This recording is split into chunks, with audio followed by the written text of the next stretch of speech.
গুটি পায় ওরা সবাই যায় যে আমার নবীর মদিনায় নবীর মদিনায় মন যে যেতে চায় সে যে সোনার মদিনায় হাজিরা যায় দলে দলে গুটি গুটি পায় ওরা সবাই যায় যে আমার নবীর মদিনায় ওরা সবাই যায় যে আমার নবীর মদিনায়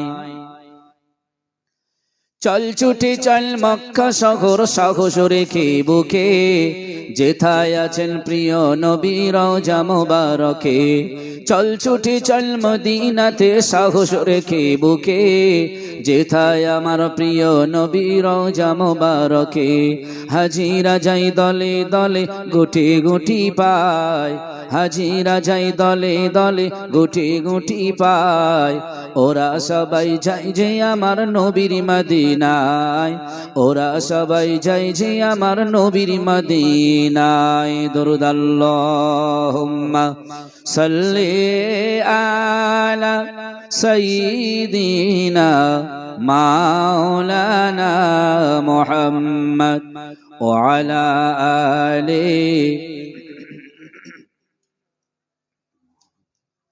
মাশাআল্লাহ ভালো লাগছে আরো জোরে বললে আরো ভালো লাগতো ঠিক না বে ঠিক আর দরুদ শরীফ যদি আপনারা দৌড়ে পড়েন আপনাদের অসুবিধা আছে নাকি হ্যাঁ কত স্লোগান আমরা মুখে দিয়েছি কত স্লোগান আমরা জোরে দিয়েছি নবীর প্রতি শান নবীর দরুদ পড়ব আমাদের একটু উচ্চ কণ্ঠে বলতে হবে কারণ ইংরেজি একটা প্রবাদ আছে নো রিস্ক নো এগেন কোনো কাজে রিস্ক না নিলে জয়ী হওয়া যায় না তার পরিপ্রেক্ষিতে কোরআন বলছে কদ আফলাহা মান যাক্কাহা ওয়া কদ খাবা মান দাসসাহা যে নিজেকে পরিশুদ্ধ করার চেষ্টা করেছে সেই সফল কাম হয়েছে ঠিক না বে ঠিক আপনি যদি জোরে পড়েন আমরা কেউ আপনাকে মানে পিছতে পারবো না আর আপনি যদি আসতে পারেন কেউ জোরে পড়াতে পারবে না অতএব নবীর প্রতি দরুদ পড়বেন সবাই বলেন মহব্বতে আল্লাহুম্মা সাল্লি আলা সাইয়্যিদিনা মাওলানা মুহাম্মদ ওয়া আলা আলিহি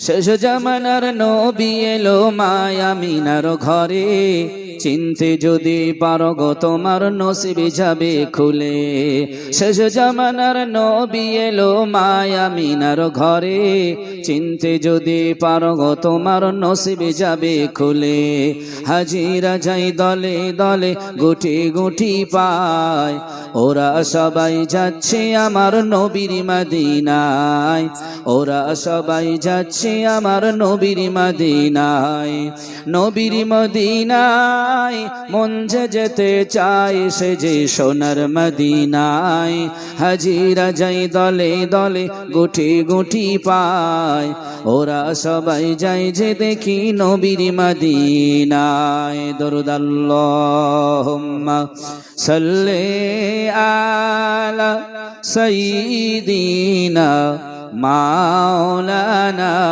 মুহাম্মদ ওয়া আলা আলিহি মাশাআল্লাহ সকলে বলেন লা ইলাহা ইল্লাল্লাহ লা ইলাহা ইল্লাল্লাহ লা ইলাহা ইল্লাল্লাহ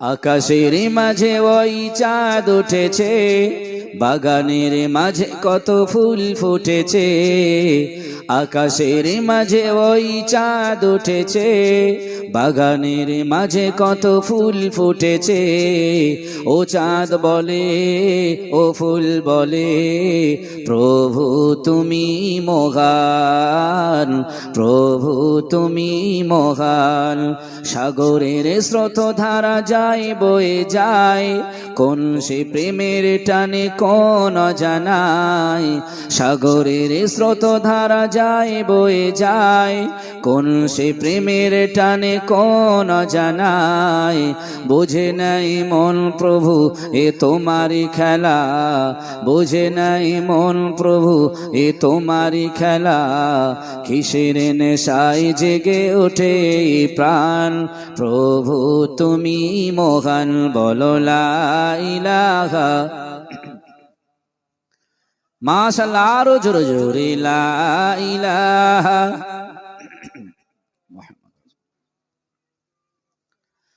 খোলা আকাশে দেখি মেঘেরা ঠিক কি করে খেলা করে এদিক ওদিক।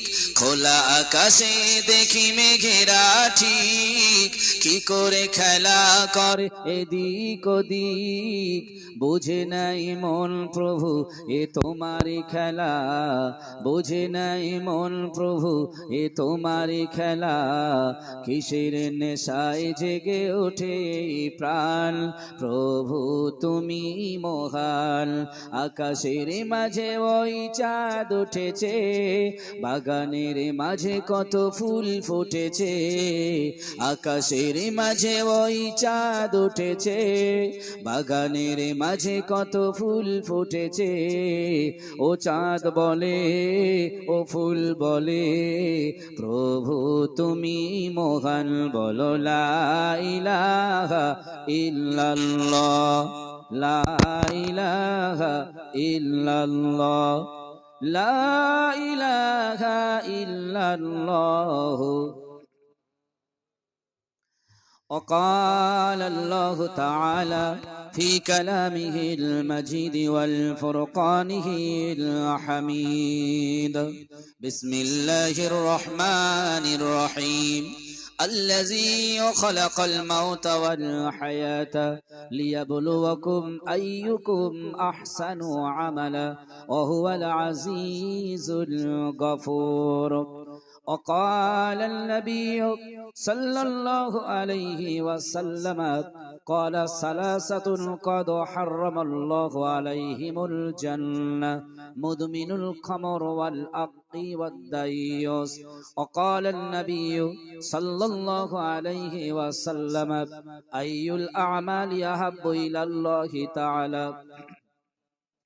قال الصلاة لوقتها، بر الوالدين، الجهاد في سبيل الله. وقال النبي في شان حبيبه مخبرا وآمرا: إن الله وملائكته يصلون على النبي يا أيها الذين آمنوا صلوا عليه وسلموا تسليما. درود الله صل على سيدنا مولانا محمد وعلى آله।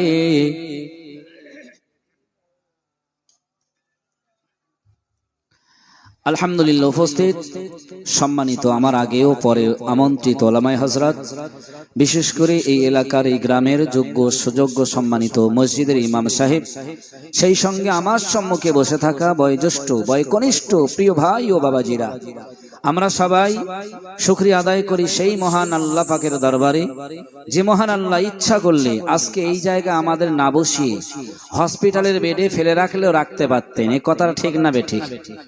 আল্লাহ ইচ্ছা করলে বিপদগামী করে রাস্তাঘাটে আমাদের দৌড়াতেন, এমন করে ছোটাতেন, আমরা পেরেশানির মধ্যে হয়ে যেতাম। আল্লাহ হসপিটালে রাখলেন না, নার্সিংহোমে দিলেন না, বিপদগামী করলেন না, ভালোবেসে এমন একটা মজলিসে বসার সুযোগ দিয়েছেন যে মজলিস সম্বন্ধে কোরআনে বলা হয়েছে, ইয়া আইয়ুহাল্লাযীনা আমানু ইযা কিলা লাকুম তাফাসসাহু ফিল মাজালিস। যেখানে কোরআনের আলোচনা হয়, যেখানে নবী এবং আল্লাহর আলোচনা হয়, ওই মজলিসটাকে যারা সৌন্দর্য করবে, আদব রক্ষা করবে, আমার আল্লাহ জানিয়েছেন নিশ্চয়ই নিঃসন্দেহে ওই মানুষগুলোর প্রতি আল্লাহর কিছু দয়া মায়া করুণা নামবে। জোরে বলুন সুবহানাল্লাহ। শুধু তাই নয়, নাসাই শরীফের হাদিসে রাসূলুল্লাহ জানিয়েছে, গ্রীষ্মকালে গাছের পাতা যেমন শুকিয়ে যায়, হলুদ বর্ণ হয়, একটু বাতাস হলে ওই পাতাগুলো ঝরে ঝরে পড়ে যায়। রাসূল নাসাই শরীফের হাদিসের মধ্যে বললেন, যদি কোনো মানুষ এই কোরআনের মজলিসে বসে, তার দেহে যত সগীরা গোনা রয়েছে, ছোট ছোট গোনা, এই বসার বিনিময়, নেক মজলিসে থাকার বিনিময়, তার দেহে থেকে ওই সগীরা গোনাগুলো ঝরে ঝরে পড়ে যায়। জোরে বলবেন সুবহানাল্লাহ। অতএব সেই জায়গাতে অনেক মানুষ এখনো বসতে পারিনি, হয়তো বসবে। বাড়িতে রাস্তাঘাটে বিভিন্ন জায়গা আছে, আল্লাহ তাদের মধ্যে থেকে বেছে সর্বাগ্রে আমাদের এই জায়গায় বসিয়েছেন। তার জন্য খুশি না বেজার? খুশি তো নাকি? একটু কথা বলবেন, ভালো লাগবে। যেহেতু আপনারা আমার বাবু সমতুল্য, কেউ বা পিতা সমতুল্য, কেউ বা ভাইয়ের সমতুল্য। কথা মাত্র উভয়ের মধ্যে যদি না হয়, বোঝাতেও অক্ষম এবং শুনতে বুঝতেও অক্ষম, ঠিক না বেঠিক? অতএব আমরা যদি খুশি হই মহান আল্লাহ যে জায়গায় বসিয়েছেন, তাহলে সেই রবের একবার প্রশংসা কৃতজ্ঞ আদায় করা দরকার। তাই উচ্চ কণ্ঠে আওয়াজ দিয়ে সকলে বলি আলহামদুলিল্লাহ। মানুষ ইচ্ছা করলে এর থেকে আরো জোরে বলতে পারতো, পারতেন না? কথা বলেন, অবশ্যই পারতেন, কিন্তু শুকরিয়া আদায় করছি যেন এমন করে না শুকরিয়ার মতন। সবাই একটু জোরে বলি না আলহামদুলিল্লাহ। তারপরে জানাই অসংখ্য লক্ষ কোটি দরুদ ও সালাম সেই নবীর উপরে, যে নবী না এলে, যে নবী না এলে, যে নবী না হলে 18,000 মখলুকাত সৃষ্টি অব্যাহত রেখে যেত, থেকে যেত। রব্বুল আলামিনের কাছে কত নবীরা কেঁদেছিলেন যে আল্লাহ আমাকে নবী না করে যদি মুহাম্মাদের উম্মাত করতেন আরো ধন্য হতাম। রব্বুল আলামিন আমাদের কাঁদাননি, বলাননি, ভালোবেসে তার প্রিয় নবীর উম্মাত করেছেন। তাই অন্তরের স্থল থেকে ভালোবাসা জড়িত কণ্ঠে সকলে একবার পড়ে নেই, সকলে বলেন সাল্লাল্লাহু আলাইহি ওয়াসাল্লাম। আমি পবিত্র আল কোরআনের একটি আয়াত অথবা বাক্য অথবা সেন্টেন্স বিশ্ব নবীর হাদিস থেকে দুটি হাদিস আমি আপনাদের কাছে রেখেছি, তার উপরে সংক্ষিপ্ত আলোচনা রাখবো ইনশাআল্লাহ। সময়ের মধ্যে যতটুকু আলোচনা করব, আপনারা যতটুকু শুনবেন, মহান আল্লাহ বলনেওয়ালা এবং শুননেওয়ালা সকলকে যেন আমল করার তৌফিক দেন। আরো একবার বলেন আল্লাহুম্মা আমিন। আমি আলোচনার আগে ছোট্ট একটা প্রশ্ন দিয়ে শুরু করব, যদি আপনারা উত্তর দেন আমি বুঝবো নিশ্চিত আপনারা জ্ঞানী, আর আপনারা শুনলে কিছু আপনারা বুঝবেন। প্রশ্নটা হলো কি, আপনাদের এই বসিরহাট এই এলাকার দিকে দাঁড়িপাল্লা এখন বেশি হচ্ছে না কম হয়ে গেছে? দাঁড়িপাল্লা বেশি হয়ে গেছে নাকি? এর কথা বলেন। হ্যাঁ, আমার তো মনে হয় দাঁড়িপাল্লা বাদ দিয়ে প্রতি দোকানে কম্পিউটার পাল্লা উঠে গেছে। তাই দাঁড়িপাল্লা বেশি হলো না কমে গেল? কথা বলেন। কমে গেল। এখন ধরে নেন একটা বড় দাঁড়িপাল্লা এনে আপনাদের স্টেজে খাটিয়ে দিয়েছেন, ভালো করে বুঝবেন আর উত্তর দেবেন ভালো করে। এখন এই গ্রামের মানুষ, কোদালিয়া গ্রামের মানুষ সবাই এসে এখানে বসেছেন।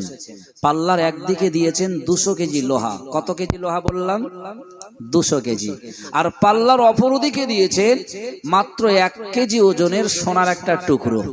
এখন পাল্লা যদি উঁচু করা হয় ভারী হবে কোন দিক? লোহার দিক, যেহেতু এদিকে 200 কেজি লোহা, ঠিক না বেঠিক? এখন আমি যদি এসে সমস্ত গ্রামবাসীদেরকে বলি যে আপনারা এখন নেবেন কোন দিক, ভারীটা না হালকাটা, কি বলবেন?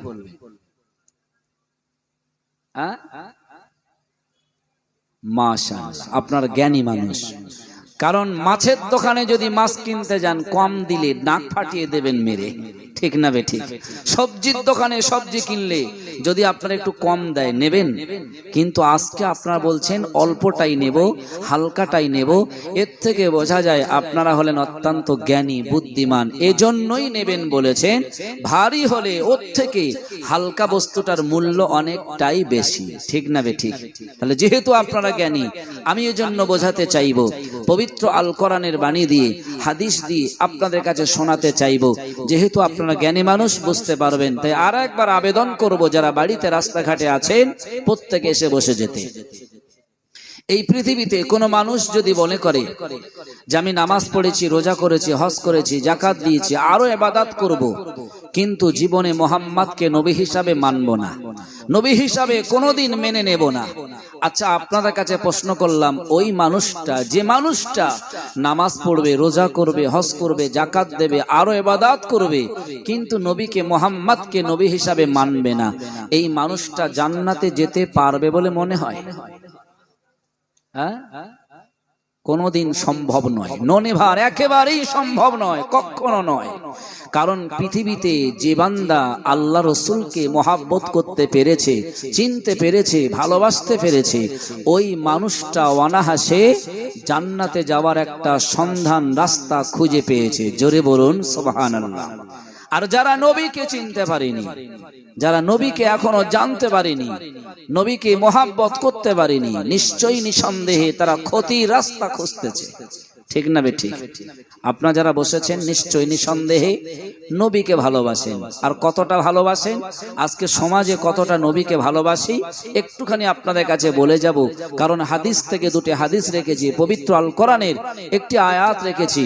আল কোরআনের 29তম পারার 1 নম্বর সাফায় 2 নম্বর আয়াতে মহান আল্লাহ বলছে, আল্লাযী খলাকাল মাউতা ওয়াল হায়াতা লিয়াবলুয়াকুম আইয়ুকুম আহসানু আমালা। এলাকায় কোনো পরীক্ষা বা কোনো প্রতিযোগিতা হয়, আপনারা দেখেছেন। এই কদিন আগেই বা এবারের সামনে হবে হয়তো এই যে কৃষি মেলা, দেখেছেন তো নাকি? অনেকেই অনেক চাষ করে, কিন্তু কৃষি মেলায় সবার থেকে কে ভালো ফসল ফলিয়েছে, কে বেশি সুন্দর করেছে, তাকে একটা প্রাইজ দেওয়া হয়। ঠিক না বেঠিক? আমার আল্লাহ 1400 বছর আগে বলেছেন, এই পৃথিবীতে জীবন আর মরণ দুটো আমি আল্লাহ দিয়েছি, মাঝখানে একটা মেয়াদ, একটা লম্বা সময় দিয়েছি। কারো 60 বছর, কারো 80, কারো 50 বছর। এই বছর দিয়েছি একটাই কারণে, আইয়ুকুম আহসানু আমালা। আমি আল্লাহ দেখতে চাই বান্দারা কে কতটা উত্তম আমল করতে পারে। জোরে বলুন সুবহানাল্লাহ। উত্তম আমল কি? রাসূলুল্লাহ সাল্লাল্লাহু আলাইহি ওয়াসাল্লাম সাহাবীদের নিয়ে বসে নবীজি বলছেন, আইয়ুল আমালু আহাব্বু ইলাল্লাহি তাআলা, আল্লাহর নিকট সবথেকে উত্তম, উৎকৃষ্ট, ভালো আমল হলো 3টি। কয়টি বললাম? এর কথা বলেন, 3টি। ভাইরা বাবাজিরা, সাহাবীরা জিজ্ঞাসা করলেন, ইয়া রাসূলুল্লাহ, ইয়া হাবিবাল্লাহ, হুজুর 3টি আমল, সেগুলো কি কি? আমার আপনার নবী, সোনার নবী জনাবে মুহাম্মদুর রাসূলুল্লাহ বললেন, ও সাহাবীরা তোমরা শুনে রেখে দাও, ওই 3টি উত্তম আমলের ভিতরে 1 নাম্বার হলো ক্বালা আস-সালাতু লিওয়াক্তিহা, সময় মতো নামাজ আদায় করা। আজকে বর্তমান সমাজে অনেক মানুষ রয়েছে, মুসলমান নাম, দাদুর নাম মুসলমান, বাপের নাম মুসলমান, তার নাম মুসলমান, ছেলের নাম মুসলমান, নাতি নাতির নাম সব মুসলমান রেখেছে। বিশ্বনবী 1400 বছর আগে বলেছে, পৃথিবীর জমিনে মুসলমানকে, কাদেরকে তোমরা মুসলমান বলবে? সাহাবীরা জিজ্ঞাসা করলেন, ও আল্লাহর নবী, আল্লাহর হাবিব, কাকে আমরা মুসলমান বলে চিনব? বিশ্বনবী আমার শুনিয়ে দিলেন, সাহাবীরা তোমরা শুনে রেখে দাও, মান সাল্লা সালাতানা, যে বা যারা আমাদের মতন নামাজ পড়বে, ওয়াস্তাকবালা কিবলাতানা, যে আমাদের কাবাকে কিবলা মনে করে নেবে, ওয়া আকালা জাবিহাতানা, আর যে আমাদের জবাইকৃত পশুর গোশত ভক্ষণ করবে, ফাযালিকাল মুসলিম, তোমরা তাদের মুসলমান বলে চেনো। জোরে বলুন সুবহানাল্লাহ। তাহলে কাকে মুসলমান বলে চিনবেন? যে নামাজ পড়ে আমাদের মতন, যে কাবাকে কেবলা মনে করে সিজদায় যায়, আর ওয়াকালা জাবিহাতানা, যে আমাদের জবাইকৃত হালাল বস্তু ভক্ষণ করে, ফাযালিকাল মুসলিম, তাদেরকে মুসলমান বলবে। ভাইরা বাবাজিরা, ঠান্ডা মাথায় বুঝবেন আলোচনা, কারণ বিশ্বের সমাজের মধ্যে আজকে আমাদের মধ্যে একটা রোগ ধরে গিয়েছে। সাজগোজে মানুষ এখন অত্যন্ত ভালো। শবে বরাত লাইলাতুল কদর আসলে ইমাম সাহেব মসজিদে বলে দেয়, হে মুসল্লি, আজকে লাইলাতুল বরাতের রাত, আজকে লাইলাতুল কদরের রাত, তোমরা হাত তুলে দোয়া চাইবে, মহান আল্লাহ আজ রাতে বান্দার দোয়া কবুল করে থাকে। নিশ্চয়ই নিঃসন্দেহে ইমাম মিথ্যা বলে নাই, মিথ্যা বলে নাই, সত্য বলেছে। কিন্তু কোন মানুষের দোয়া কবুল হবে, এইবারে আপনারা শুনে রেখে দেন, জেনে রেখে দেন। ও ভাইয়েরা বাবাজিরা, এমনও ছেলে, এমনও বাবাজি রয়েছে, এমনও মানুষ রয়েছে, লাইলাতুল বরাত, শবে বরাতের দিনে ফজরের নামাজ পড়েনি, জোহরের নামাজ পড়েনি, আসরের নামাজ পড়েনি, মাগরিবের নামাজও পড়েনি। ইমাম সাহেব যখন হেঁকে দিল, আজকে লাইলাতুল বরাতের রাত, জিয়ারত হবে, বেরিয়ে যাও, নামাজ হবে, তোমরা বেরিয়ে এসো। ওই মানুষটা আলমারি থেকে ভালো জামা লুঙ্গি পরিধান করে ফজর, জোহর, আসর, মাগরিব পড়লো না, তারপরে গিয়ে দোয়া চায়। আপনা বলুন, এর দোয়াটা মহান আল্লাহ নেয় না নেবে না? জোরে বলেন। এর থেকে তো বোঝা যাচ্ছে, ঠিক না বেঠিক? মানুষ লাভে ছোটে না, লসে বেশি ছোটে। তাই বিশ্বনবী আমার 1400 বছর আগে বলেছেন, ও আমার সাহাবীরা তোমরা শুনে রেখে দাও, আমি রাসূলুল্লাহ জানিয়েছি আল্লাহ পাক রব্বুল আলামিনের ওই সকল বান্দাদের মধ্যে 3টি কাজ, 3টি আমল আল্লাহর নিকট সবথেকে পছন্দনীয়। তার ভিতরে প্রথম নাম্বার হলো ক্বালা আস-সালাতু লিওয়াক্তিহা, সময় মতো নামাজ আদায় করা। দ্বিতীয় নম্বর হলো বিশ্বনবী আমার জানিয়েছে, হে আমার সাহাবীরা, দ্বিতীয় নম্বর হলো বিররুল ওয়ালিদাইন, পিতামাতার সঙ্গে সদ্ব্যবহার করা। আজকে সমাজে 100-র ভিতরে আমার মনে হয় 70 থেকে 80% মানুষেরা, ছেলেরা, জওয়ান যুবকেরা পিতামাতার সঙ্গে সৎ ব্যবহারে লিপ্ত নেই, বরং অসৎ ব্যবহারে লিপ্ত রয়েছে। হায় রে বাবাজিরা, লক্ষ্য করেন অনেক পিতা অনেক সন্তানদের লালন পালন করতে গিয়ে কত না কষ্ট করে পরিশ্রম করতে হয়েছে। আর এখন পিতা মাতার অসুস্থ শরীর, 500 টাকার ঔষধ কিনবে, ছেলেদের কাছে অনেকের কাছে ভিখারির মতন চাইতে হয়, ঠিক না বেঠিক? ছেলেদের কাছে চাইতে হয় ভিখারির মতো। তাই রাসূলুল্লাহ 1400 বছর আগে বললেন বিররুল ওয়ালিদাইন, পিতামাতার সঙ্গে সৎ ব্যবহার করবে। ভাই বাবাজিরা, একটুখানি পর্যন্ত রেখে দিয়ে আর একটু আগে যাওয়া যাক। আমার আল্লাহ রাব্বুল আলামিন কোরআনের মধ্যে 27 পারার ভিতরে একটা নয়, দুইটা নয়, আমাদের জন্য অনেক কথা তিনি বলে দিয়েছেন। একটু প্রশ্ন আকারে জিজ্ঞাসা করি, বলতে পারবেন কি জানি না, পবিত্র আল কোরআনের পারা কয়টি জোরে বলেন তো দেখি? 30টা পারা, ঠিক না বে ঠিক? আর সূরা 114টি, আয়াত রয়েছে 6666টি। এই কোরআনে মহান আল্লাহ অক্ষর দিয়েছে 3,23,672টি। এই কোরআনটা শুধুমাত্র আমাদের হেদায়েতের রাস্তা আমাদের এমন করে দিয়েছে, ওই কোরআন মাফিক চললে, কোরআনের উপরে চললে নিশ্চয়ই নিঃসন্দেহে কোনো বান্দা জাহান্নামে যাবে না, বরং জান্নাতে যেতে বাধ্য। জোরে বলুন সুবহানাল্লাহ, ঠিক না বে ঠিক? কলকাতায় গেলেন, যদি কোনো জায়গা আপনার অপরিচিত হয়, মানুষকে শুনবেন, বাবু অমুক জায়গা যাব, রাস্তাটা কোন দিক? সে বলবে এদিকে যাও। আবার হাটকে ফেললেন, আবার জিজ্ঞাসা করলেন, বাবু কলকাতার ওই জায়গা যাব কোন দিক? আবার বললেন। আল্লাহর কসম, জান্নাতে যেতে গেলে আপনি কোরআনের দিকে ফলো করুন, কোরআনকে জিজ্ঞাসা করুন কিভাবে সমাজ চলবে, কি করে আমার জীবন পরিচালিত করব, কি করে আমার এলাকা, আমার ফ্যামিলি নিয়ে সংসারে জীবন যাপন চলবো। আল্লাহর কসম, নবী আমার জানিয়েছেন, কেউ যদি কোরআনের দিকে ফলো করে তার জীবনটা স্বাচ্ছন্দ্যময়, সে জান্নাতে যেতে অবশ্যই রাস্তা খুঁজে পাবে। জোরে বলুন সুবহানাল্লাহ। সেই কোরআন মুখে আমরা হতে পারিনি। লক্ষ্য করেন ভাইরা বাবাজিরা, মহান আল্লাহ রাব্বুল আলামিন ওই কোরআনের 27 পারা একেবারে প্রথম নাম্বার সাফায় শেষের দিকে মহান আল্লাহ বললেন, ওয়াস সামাআ বানাইনাহা বিআইদি ওয়া ইন্না লা মুসিউন। আমার আল্লাহ জানিয়ে দিয়েছেন, বান্দারে তোমরা একবার ভালো করে দেখো, তোমাদের মাথার উপরে আমি আল্লাহ স্তরে স্তরে আসমান বানিয়ে দিয়েছি। ওই আসমানটা বিনা খুঁটিতে, বিনা বাঁধনে এমন করে বানিয়েছি, পৃথিবীর কোনো সরকার, পৃথিবীর কোনো মানবের ক্ষমতা নাই। আমি আল্লাহ সেই আসমান থেকে ওয়া আনজালনা মিনাল মুসিরাতি মাআন সাজ্জাজা, বৃষ্টি বর্ষণ করে দেই, আর ওই বৃষ্টি থেকে তোমরা ফসল ফলাও, তোমাদের সুখ শান্তি তোমরা ওই বৃষ্টির মাধ্যম দিয়ে অনেক কিছু হাসিল করতে পারো। আল্লাহ রাব্বুল আলামিন বললেন, ওয়াল আরদা ফারাশনাহা ফানিমাল মাহিদুন। ওরে বান্দারে, তোমরা শুনে রেখে দাও, আমি আল্লাহ বলছি, ওয়াল আরদা ফারাশনাহা ফানিমাল মাহিদুন, এই জমিনটা তোমাদের জন্য বিছানার মতন বিছিয়ে দিয়েছি।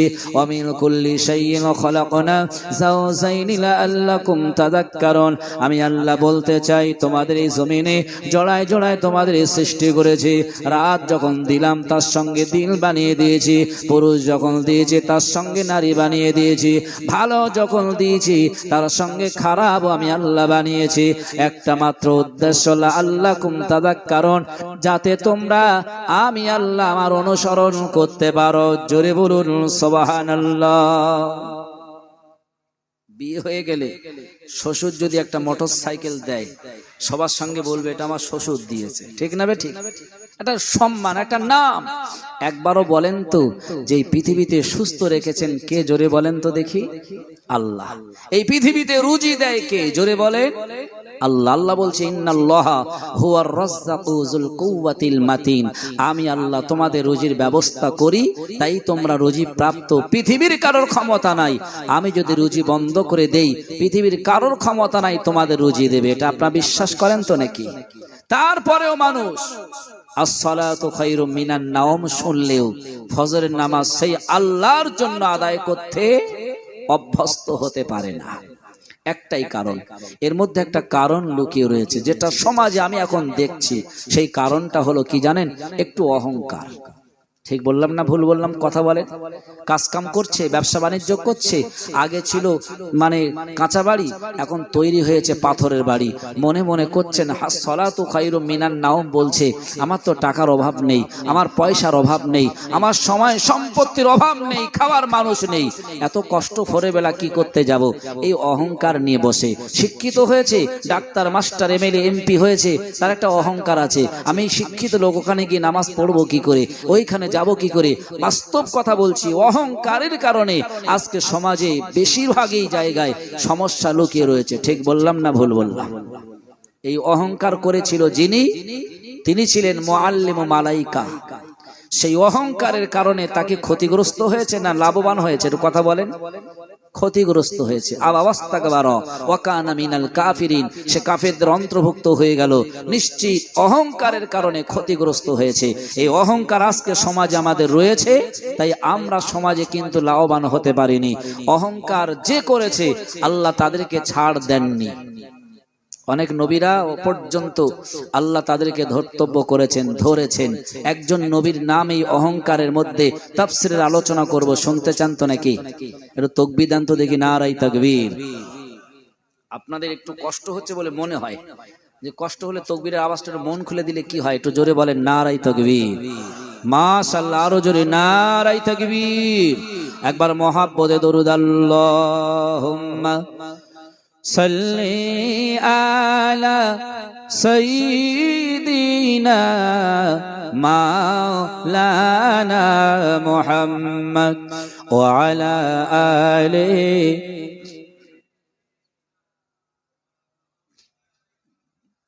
আশুকুনা যত বাধা, যত জোরে সাইক্লোন, তবু রসুলের পথে মোরা চলবই। এ জীবন বাজি রেখে, এ জীবন বাজি রেখে, বাংলার বুকে বুকে ইসলামের পতাকাই তুলব।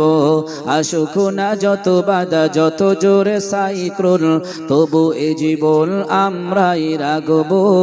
ইসলামের পথে পথে মোরা সব থেকে ওই ইসলাম জয় জয়কার করব। আল্লাহুম্মা সাল্লি আলা সাইয়্যিদিনা মাওলানা মুহাম্মদ ওয়া আলা আলিহি। ও ভাইরা বাবাজিরা, মহান আল্লাহ রব্বুল আলামিন কোরআনের ভিতরে তাহলে 6666টা আয়াত দিয়েছে। ওই কোরআনে 3,23,672টা অক্ষর দিয়েছে। ওই কোরআনের ভিতরে একটা নয়, দুইটি নয়, মহান আল্লাহ অনেক নবীদের নাম দিয়েছে। সব থেকে যে নবীর নাম বেশি এসেছে তার নাম হলো হযরতে মূসা আলাইহিস সালাম, 135 বার। আর সব থেকে যে নবীর নাম কম এসেছে ওই নবীর নাম হলো উযাইর আলাইহিস সাল্লাম, মাত্র একবার নাম এসেছে। ওই কোরআনে একজন নবীর নাম এসেছে, যে নবীর নাম আপনাদের কাছে বলতে চাই। কারণ অহংকারের আলোচনা যদি না করা হয়, বর্তমান সমাজে, বর্তমান সময়ে অহংকার ছাড়া মানুষ চলে না। তাই তো আজকে সমাজে মসজিদ নিয়ে বিভাজন হচ্ছে, মাদ্রাসা নিয়ে দলাদলি চলছে, বিভিন্ন সমাজ নিয়ে বিভাজন চলছে। ও ভাইয়েরা বাবাজিরা, এই অহংকার আমাদের থেকে ছেড়ে দিতে হবে। কারণ আল্লাহ বলছে, বান্দারে ও ইবাদুর রহমান, তোমরা আমার গোলাম, আমার দাসত্ব, আমার গোলামি হয়ে পৃথিবীতে তোমরা নম্রতা ভদ্রতার সঙ্গে চলবে। আমি আল্লাহ বলছি, আমার গোলাম হয়ে চলতে পারলে আমি আল্লাহ, আমার দয়া করুণা মায়া তোমাদের প্রতি নামবে। জোরে বলুন সুবহানাল্লাহ। যে নবীর নাম বললাম হযরতে সুলাইমান আলাইহি ওয়াসাল্লাম। এই সুলাইমান নবীর পিতার নাম ছিল দাউদ আলাইহি ওয়াসাল্লাম। দাউদ আলাইহি ওয়াসাল্লামের একটা মুজিজা ছিল। দাউদ নবী যদি কোন লোহাটা হাতের মুঠোয় ধরতেন, ওই লোহা গলে মোমের মতন নিচে পড়ে যেতেন। আর তারই বেটা হযরতে সুলাইমান নবীকে আল্লাহ একটা মুজিজা দিয়েছিল। সুলাইমান নবীর হাতের একটা আংটি দিয়েছিল। আল্লাহ বললেন, নবী সুলাইমান, আমি আল্লাহ তোমাকে একটা আংটি দিয়েছি, যে আংটিটা হলো মুজিজার। এই আংটি হাতে যতক্ষণ রাখবে, আমি আল্লাহ তোমার জন্য গোটা বিশ্বের সৃষ্টি জগৎ তোমার তাবে বানিয়ে দেব। কেউ তোমার প্রতি বিরুদ্ধ করতে পারবে না, সবাই তোমার তাবে হয়ে যাবে। তবে সুলাইমান রে, এই আংটি পরে সব জায়গায় তুমি যেতে পারবে, একটা জায়গায় যেতে পারবে না, সেটা হলো ওয়াশরুম। কোথায় সেটা? বাথরুমে। সব জায়গায় যেতে পারবে, কিন্তু বাথরুমে ছাড়া ওই আংটি সব সময় পরিধান করতে পারবে। যখন ওখানে যাবে, ওটাকে খুলে রেখে তারপরে যাবে। অহংকারের আলোচনা লক্ষ্য করেন। অহংকার নবীরাও করেছিলেন কেউ না কেউ। আল্লাহ তাদেরকে আমাদের জন্য একটু তাদের পথ ভ্রষ্ট করেননি, বরং তাদেরকে একটু স্থান সরিয়ে দিয়ে আমাদের শিক্ষণীয় বিষয় করে দিয়েছে। আল্লাহ বলেছেন, দেখো সুলাইমান নবীর দিকে আমি আল্লাহ তাকে সামান্য অহংকারের কারণে কতটা তার মাধ্যম দিয়ে তোমাদের শিক্ষা দিয়েছি। লক্ষ্য করেন, পয়গম্বর সুলাইমানের হাতের আংটি দিলেন, সব জায়গায় পরে যেতে পারবে, কিন্তু ওয়াশরুমে যেতে পারবে না। ভাইরা বাবাজিরা, কিতাবের মধ্যে এসেছে পয়গম্বর সুলাইমান আলাইহি ওয়াসাল্লাম আংটি পরে থাকতেন, কিন্তু তখন তার জওয়ান বয়স, বিবাহ শাদী তখন হননি। একদিন রাজসিংহাসনে বসে মন্ত্রী মহোদয়দের ডেকে বললেন, মন্ত্রী মহোদয়রা, আমি পয়গম্বর সুলাইমান একটা বিবাহ করতে চাই, যেহেতু আমার বয়স এখন জওয়ান, আমার জন্য তোমরা একটা মেয়ের ব্যবস্থা করো। মন্ত্রী মহোদয়রা বললেন, পয়গম্বর, আপনি যে মেয়েটাকে বিবাহ করবেন কেমন ধরনের মেয়ে, মেয়েটার কোয়ালিটি কি, ধরন কি, যদি একটু বলতেন আমরা তেমন ভাবে পরিচালিত করে তাকে খুঁজতাম। পয়গম্বর সুলাইমান বললেন, ওই মেয়েটার ভিতরে 6টা গুণ থাকতে হবে। প্রথম নাম্বার হলো ওই মেয়েটা পর্দাশীল হতে হবে। দ্বিতীয় নম্বর হলো ওই মেয়েটা রূপসী হতে হবে। তৃতীয় নম্বর হলো ওই মেয়েটার ভিতরে আদব আখলাক চরিত্র হতে হবে। চতুর্থ নম্বর হলো ওই মেয়েটা পর্দাশীলের মধ্যে থাকতে হবে, দিনদার হতে হবে। পঞ্চম নম্বর হলো স্বামী ভক্তিদা হতে হবে। আর 6 নম্বর হলো ওর পিতার, ওই মেয়েটার বাপের আর্থিক সময়ে সম্পত্তি আমার মতন হতে হবে। কারণ শরিয়াতে বলা হয়েছে, কুফু তোমরা মিলিয়ে ভোজি বিবাহ করো। আজকে সমাজের মধ্যে দেখেছি, প্রধানের মেয়ে যদি রাস্তা দিয়ে যায়, কোন রিক্সাওয়ালা যদি চিন্তা করে প্রধানের মেয়েকে বিবাহ করব, আমার মনে হয় জানাজানি হয়ে গেলে পিঠের চামড়া পর্যন্ত থাকবে না। ঠিক না বে ঠিক? সেজন্য আল্লাহ বলছে, নবী বলছে, তোমরা সমাজে বিবাহ করো, কিন্তু ভোজিয়ে মিলিয়ে তুমি যেমন তেমন জায়গা বিবাহ করো। কারণ এমএলএর মেয়েকে বিবাহ করলে সে খায় নাস্তা আর আপনি খান পান্তা, সমস্যা বাড়বে না কমবে? জোরে বলেন। সেজন্য 1400 বছর আগে আমাদের জন্য সুন্দর করে বলে দিয়েছেন। এখন পয়গম্বর সুলাইমান যখন বললেন, মন্ত্রী মহোদয়রা চতুর্দিকে সব মেয়ে খুঁজতে লাগলেন। একটা বছরের মধ্যে অনেক মেয়ের পিতা অনেক মেয়ের জন্য পয়গম নিয়ে আসলো, কিন্তু নবী সুলাইমান কারো পয়গম নিলেন না। ভাইরা বাবাজিরা, একটা বছর পার হয়ে যাওয়ার পরে একদিন নবী সুলাইমান রাজসিংহাসনে বসে রয়েছে, কিন্তু মনটা বড় খারাপ করে মন্ত্রী মহোদয়রা জিজ্ঞাসা করলো, হে নবী পয়গম্বর নবী সুলাইমান, আপনার মনটা খারাপ কেন, কি হয়েছে বলেন বলেন। ওই সময় নবী সুলাইমান বললেন, মন্ত্রী মহোদয় তোমরা শুনে রেখে দাও, আমি সুলাইমান আমার মনটা খারাপ এই জন্য, আজকে আমার দরবারে একটা চিঠি এসেছে। ওই চিঠিতে লেখা রয়েছে আমাকে বিবাহের জন্য একটা মেয়ে চিঠি লিখলো, তার ভিতর নাকি গুণবতী ভালো, পর্দাশীল ভালো, দিনদার ভালো, তার রূপ নাকি ভালো রয়েছে। কিন্তু মন্ত্রী মহোদয়, আমি পরক্ষণে দেখলাম ওই মেয়েটি লিখেছে ওই মেয়েটার বাপের নাকি আর্থিক সময় সম্পত্তি ভালো নয়। শুধু ভালো না, তার জন্য নয়, ওই মেয়েটার পিতা একজন সামান্য জেলে, ছোট ঘরের জেলে। আমি পয়গম্বর সুলাইমান, আমার রাজ দরবার রয়েছে, সিংহাসন রয়েছে, আর আমি সুলাইমান সুলাইমান ওই সামান্য জেলের মেয়েকে প্রস্তাব নিয়ে আমি পেয়েছি, তাই আমার মনটা বড় খারাপ। ভাইরা বাবাজিরা, পয়গম্বর সুলাইমান সঙ্গে সঙ্গে সবার সামনে ওই চিঠিটা ছিঁড়ে নিচে ফেলে দিয়েছেন। আর বলছে যে একটা সামান্য জেলে তার মেয়ে আমাকে বিবাহ করতে চায়। অহংকার করেছে না করেনি? কথা বলেন। অহংকার করেছে। আল্লাহ ডেকে বলছেন, নবী সুলাইমান, যে আল্লাহ তোমাকে রাজ দরবার দিয়েছে, নবী বানিয়েছে, সেই আল্লাহ ওই জেলেকে সামান্য জেলে বানিয়েছে। তো তুমি অহংকার করলে, তবে তোমার জন্য আজকে আমি আল্লাহ বলছি আমার পরীক্ষা তোমার উপরে শুরু। কি শুরু হলো? পরীক্ষা শুরু হচ্ছে সামান্য এই অহংকার করার কারণে। আজাজিল অহংকার করেছিল, মুআল্লিমু মালাইকা ছিল, আদম নবীকে সিজদা করতে বলেছিল, করলো না। আল্লাহ বললেন, যাও আবাওয়াস্তাকবার ওয়া কানা মিনাল কাফিরিন, যাও আমার সমস্ত রহমত থেকে তুমি বিতাড়িত হয়ে চলে যাও। আর আল্লাহর দরবারে সে থাকবে না, থাকার কোনো জায়গা নাই সামান্য অহংকারের কারণে। ভাইরা বাবাজিরা, এবারে পয়গম্বর সুলাইমানের উপরে পরীক্ষা শুরু হয়ে গেল। আজকে সমাজে অহংকার তাই বেশিরভাগ মানুষের রয়েছে। মসজিদের জন্য অহংকার, মাদ্রাসা নিয়ে অহংকার, সমাজ এখানে বিভিন্ন বিষয় নিয়ে অহংকার চলছে, তাই অনেক মানুষ ক্ষতিগ্রস্ত হচ্ছে, লাভবান সমাজও দেখা যায় না। ও ভাইরা বাবাজিরা, কিতাবের মধ্যে এসেছে পয়গম্বর সুলাইমানের হাতে যেটা আংটি দেওয়া ছিল সব জায়গায় পরে যেতে পারবে, কিন্তু আশ্রমে যেতে পারবে না। দেহরক্ষী বলে একজন জেন ছিল পয়গম্বর সুলাইমানের। পয়গম্বর সুলাইমান একদিন দেহরক্ষীকে সঙ্গে নিয়ে আশ্রমের দিকে যাচ্ছিলেন। দেহরক্ষীকে বলল, বাবা তুমি শুনে রেখে দাও, আমি পয়গম্বর সুলাইমান আমার হাতের আংটিটা খুললাম, আমি আশ্রমে যাব, এই আংটি নিয়ে দাঁড়িয়ে থাকবে, আমি আশ্রম থেকে পেশাব পায়খানা সেরে ওযু বানিয়ে আবার আংটি তোমার কাছ থেকে নিয়ে রাজ সিংহাসনে বসবো। ভাইরা বাবাজিরা, পয়গম্বর সুলাইমান যেই না আংটি হাতে দিয়ে আশ্রমের মধ্যে ঢুকলেন, আংটি নিয়ে দাঁড়িয়ে আছে দেহরক্ষী একজন জেনের ভিতরে, তার নাম হলো সাখর। সে নবী সুলাইমানের আকার আকৃতি নিয়ে, তার হুবাহুব চেহারা নিয়ে এসে বললেন, আমি নবী সুলাইমান এসেছি, আমার আংটিটা কোথায় দিয়ে দাও। নবী সুলাইমান সেজে হাতের আংটি চাইলেন, উনি দিয়ে দিলেন, আর উনি সঙ্গে সঙ্গে নিয়ে হাতে পড়লেন। এই আংটিটা ছিল মুজিজার। কিসের আংটি? মুজিজার আংটি। আল্লাহ এমন পাওয়ার দিয়েছিল যে পড়বে তার গোটা বিশ্বের সবাই তাকে তাবে করবে, সম্মান দেবে। যখন জেনের শাখার যখন হাতে পড়েছে সবাই তার সম্মান দিচ্ছে, আর ইনি করলেন কি, আস্তে আস্তে গিয়ে রাজ সিংহাসনে সুলাইমান হিসাবে ঢুকলেন, রাজ সিংহাসনে বসলেন, সবাই তাকে তাবে করতে শুরু করেছে, সম্মান দিতে শুরু করেছে।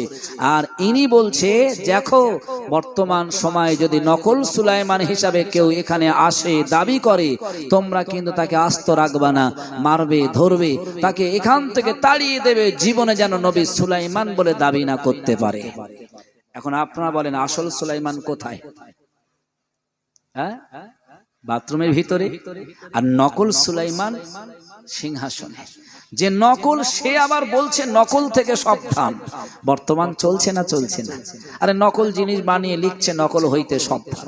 এ জেনের সাখর, এ বলছে সুলাইমান আসবে নকল, তোমরা সাবধানে থেকো, যদি আসে তোমরা তার পঙ্খনো ব্যবস্থা তোমরা নিও।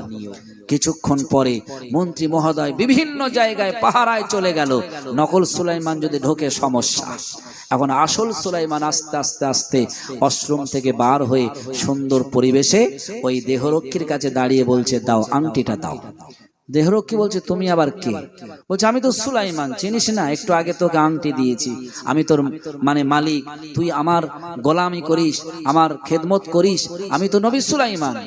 বলছে, ও বুঝলাম, ভেতর থেকে নবী সুলাইমান বলে দিয়েছিল নকল সুলাইমান আসতে পারে, তুমি মনে হয় তাহলে নকল সুলাইমান, ভিতরে যাও, বুঝবা কোন পরিস্থিতি।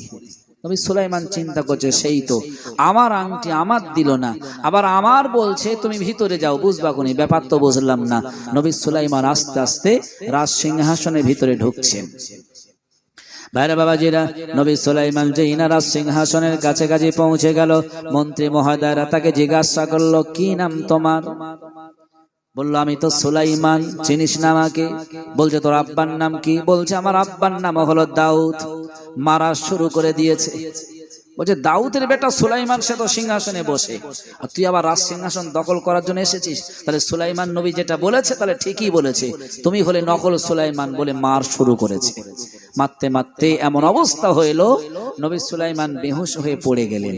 তাকে ধরে নিয়ে অনেক দূরে অচেনা জায়গায় একটা সমুদ্রের পাড়ে ফেলে দিয়ে চলে এসেছেন মৃত্যু বলে মনে করেছে নকল সুলাইমান আর বেঁচে নেই, ও আর জীবনের রাজ সিংহাসনে আসবে না।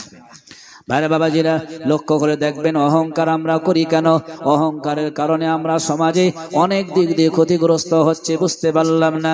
আল্লাহ বললেন বান্দারে অহংকার করবে না তোমরা, নম্রতার সঙ্গে ভদ্রতার সঙ্গে পৃথিবীতে চলবে।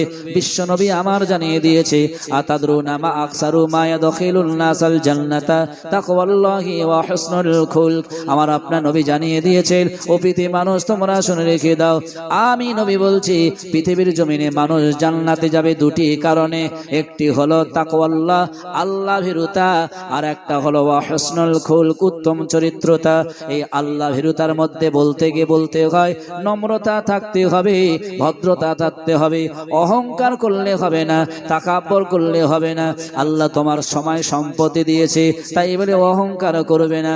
আল্লাহ যদি চান 10 তলা থেকে এক মুহূর্তের ভিতরে তোমাকে গাছতলায় নামিয়ে দিতে পারে।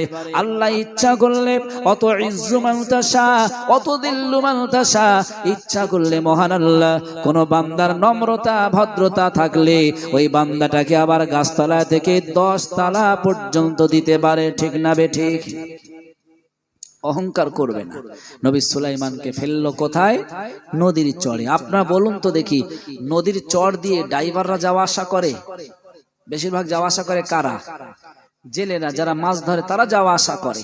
তো একদম জেলে সন্ধ্যা ঘেঁষাঘেঁষি উনি আস্তে আস্তে দেখছে যে একটা যুবক ছেলে একেবারে শয্যায় তো পড়ে আছে। তাকে তুললেন, বাবা কি নাম তোমার, কোথায় বাড়ি, এখানে এই অবস্থা কেন? পয়গম্বর সুলাইমান চিন্তা করছে সেই তো রাজ দরবারে আমার নাম জিজ্ঞাসা করেছিল, আমি বলেছিলাম আমার নাম সুলাইমান, পিতার নাম দাউদ, তাই তারা মার শুরু করে দিয়েছে। এখন যদি আবার আমার নাম সুলাইমান বলি আবার দাউদ বলি, এই জেলেও ধরে হয়তো মারবে। নবীরা কি মিথ্যা বলে নাকি? কথা বলেন, কোনদিন মিথ্যা বলেনি। পয়গম্বর সুলাইমান বললেন আমি এখন অসুস্থ আছি, সব কথা বলতে পারবো না, যদি সুস্থ হই পরে সব কথা বলবো। জেলে চিন্তা করছে সেই তো এই বাচ্চাটা সুস্থ হতে গেলে এখানে থাকলে তো হবে না, কেউ নেই ফাঁকা জায়গায়, অতএব সুস্থ বানাতে গেলে আমার বাড়ি থেকে নিয়ে যাওয়া প্রয়োজন।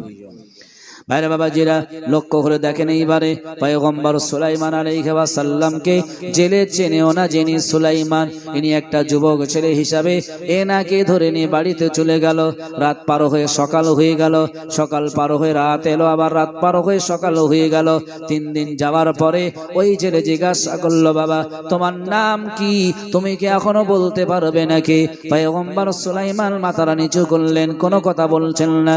কিছুক্ষণ পরে জেলে মনে মনে করলো এই ছেলেটার নাম ঠিকানা বলতে পারে না, পিতার নামও বলতে পারে না, নিজের নামও বলতে পারে না, তাহলে এই ছেলেটাকে আমার বাড়ি রাখা প্রয়োজন, ছাড়লে হবে না। ভাইরা বাবাজিরা পয়গম্বর সুলাইমানকে ওই জেলে বললেন, বাবা তুমি যখন তোমার ঠিকানা বলতে পারছো না, এখন একটাই কাজ করো, আমার বাড়ি যদি শ্রমিক হিসাবে থাকতে চাও, কারণ আমি মাছ ধরতে যাই, অনেক মাছ হয়, শ্রমিকের প্রয়োজন রয়েছে, তুমি কি শ্রমিক হিসাবে থাকতে চাও? পয়গম্বর সুলাইমান মনে মনে চিন্তা করলেন যে এই সময় রাজদরবারে যাওয়া যাবে না, অনেক মার সেখানে মারতে শুরু করে দেবে, বরং এখানে শ্রমিকের দায়িত্ব নিয়ে জেলের ঘরে কিছুদিনের জন্য থেকে যায়। 3টি রিওয়ায়াত এসেছে। প্রথম রিওয়ায়াতে বলা হয়েছে পয়গম্বর সুলাইমান 1 বছর থাকার জন্য বললেন।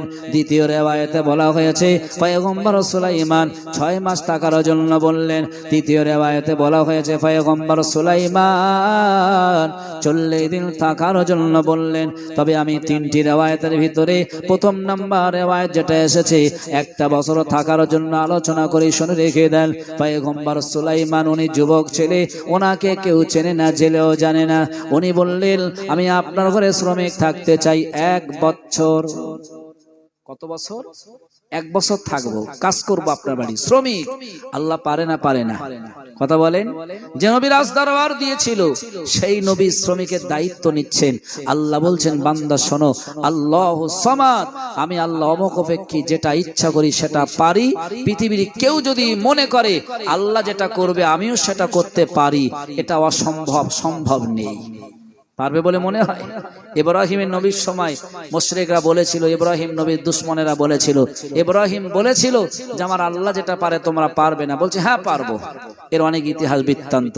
তো যাই হোক, যেটা বলতেছি, আমাদের গ্রামের মানুষ যদি কেউ একতলা বাড়ি বানায়, ইচ্ছা করলে পাশের বাড়িওয়ালা তার থেকে আরো ভালো বাড়ি বানাবে, ঠিক না বেঠিক? কেউ 2টো গাড়ি কিনলে পাশের বাড়ির লোক যদি মনে করে, চেষ্টা করে, তার থেকে আরো বেশি গাড়ি কিনতে পারবে। কিন্তু আল্লাহ যেটা করে, যেটা পারে, পৃথিবীর কেউ সেটা পারে না। তাই মহান আল্লাহ বললেন, আল্লাহুস সামাদ, আমি হলাম অমুখাপেক্ষী, আমার মতন পৃথিবীতে কেউ হতে পারবে না। জোরে বলুন সুবহানাল্লাহ। আল্লাহ চাইছে নবী সুলাইমানের দিয়ে গোটা বিশ্বের মানুষকে একটু শিক্ষা দেওয়া দরকার, যাতে করে গোটা বিশ্বের মানুষেরা এই অহংকার থেকে একটু পিছিয়ে থাকে। একটু মহাব্বতে দরুদ। আল্লাহুম্মা সাল্লি আলা সাইয়্যিদিনা মাওলানা মুহাম্মদ ওয়া আলা আলিহি।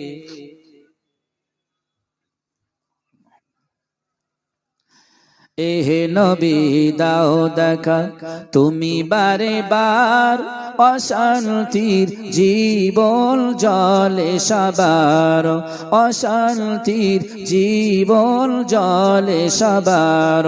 হে নবী দাও দেখা, তুমি বারে বার অশান্তির জীবন জলে সবার। আল্লাহুম্মা সাল্লি আলা মুহাম্মদ ওয়া আলা আলি সাইয়্যিদিনা।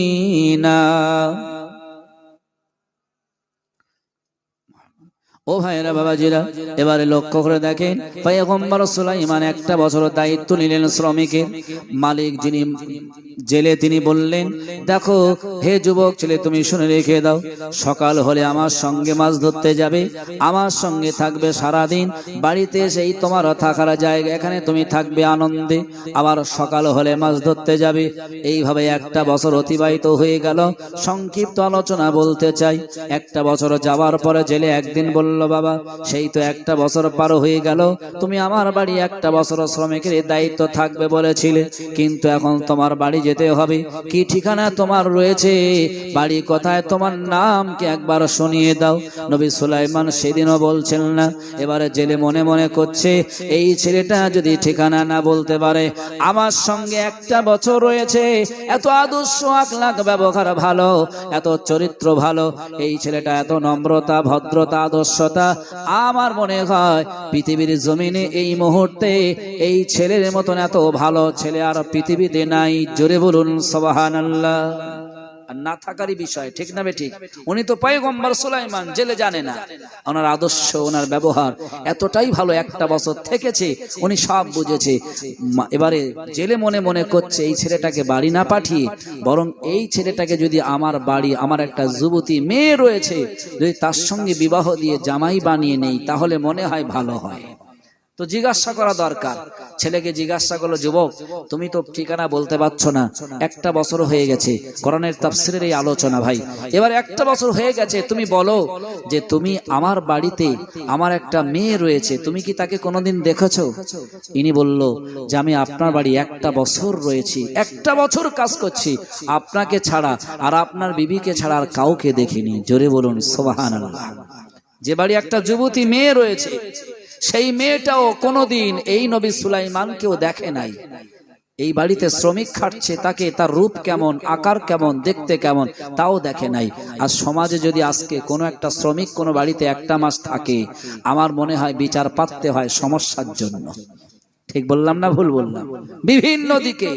আর নবী সুলাইমান এত আদর্শবান, ওই ঘরে 1 বছর রয়েছে, ওই ঘরে একটা মেয়ে রয়েছে, যুবতী মেয়ে, উনি জীবনে তাকে দেখেও নাই। জোরে বলবেন না সুবহানাল্লাহ। তো তো জেলে মনে বলছে, বাবা আমার একটা মেয়ে রয়েছে, তুমি কি তাকে বিবাহ করবে? ঠিকানা তো তুমি বলতে পারছো না, আমার বাড়ি জামাই হয়ে তুমি থাকবে। নবী সুলাইমান চিন্তা করছে, সেই তো এত কিছু হয়ে গেল, তবু আমি রাজদরবারে যেতে পারছি না, সিংহাসন হারা, যদি এখানেই বিয়ে করে যদি থেকে যাই মনে হয় আমার জন্য শ্রেষ্ঠ। তিনি স্বীকার হলেন, ঠিক আছে।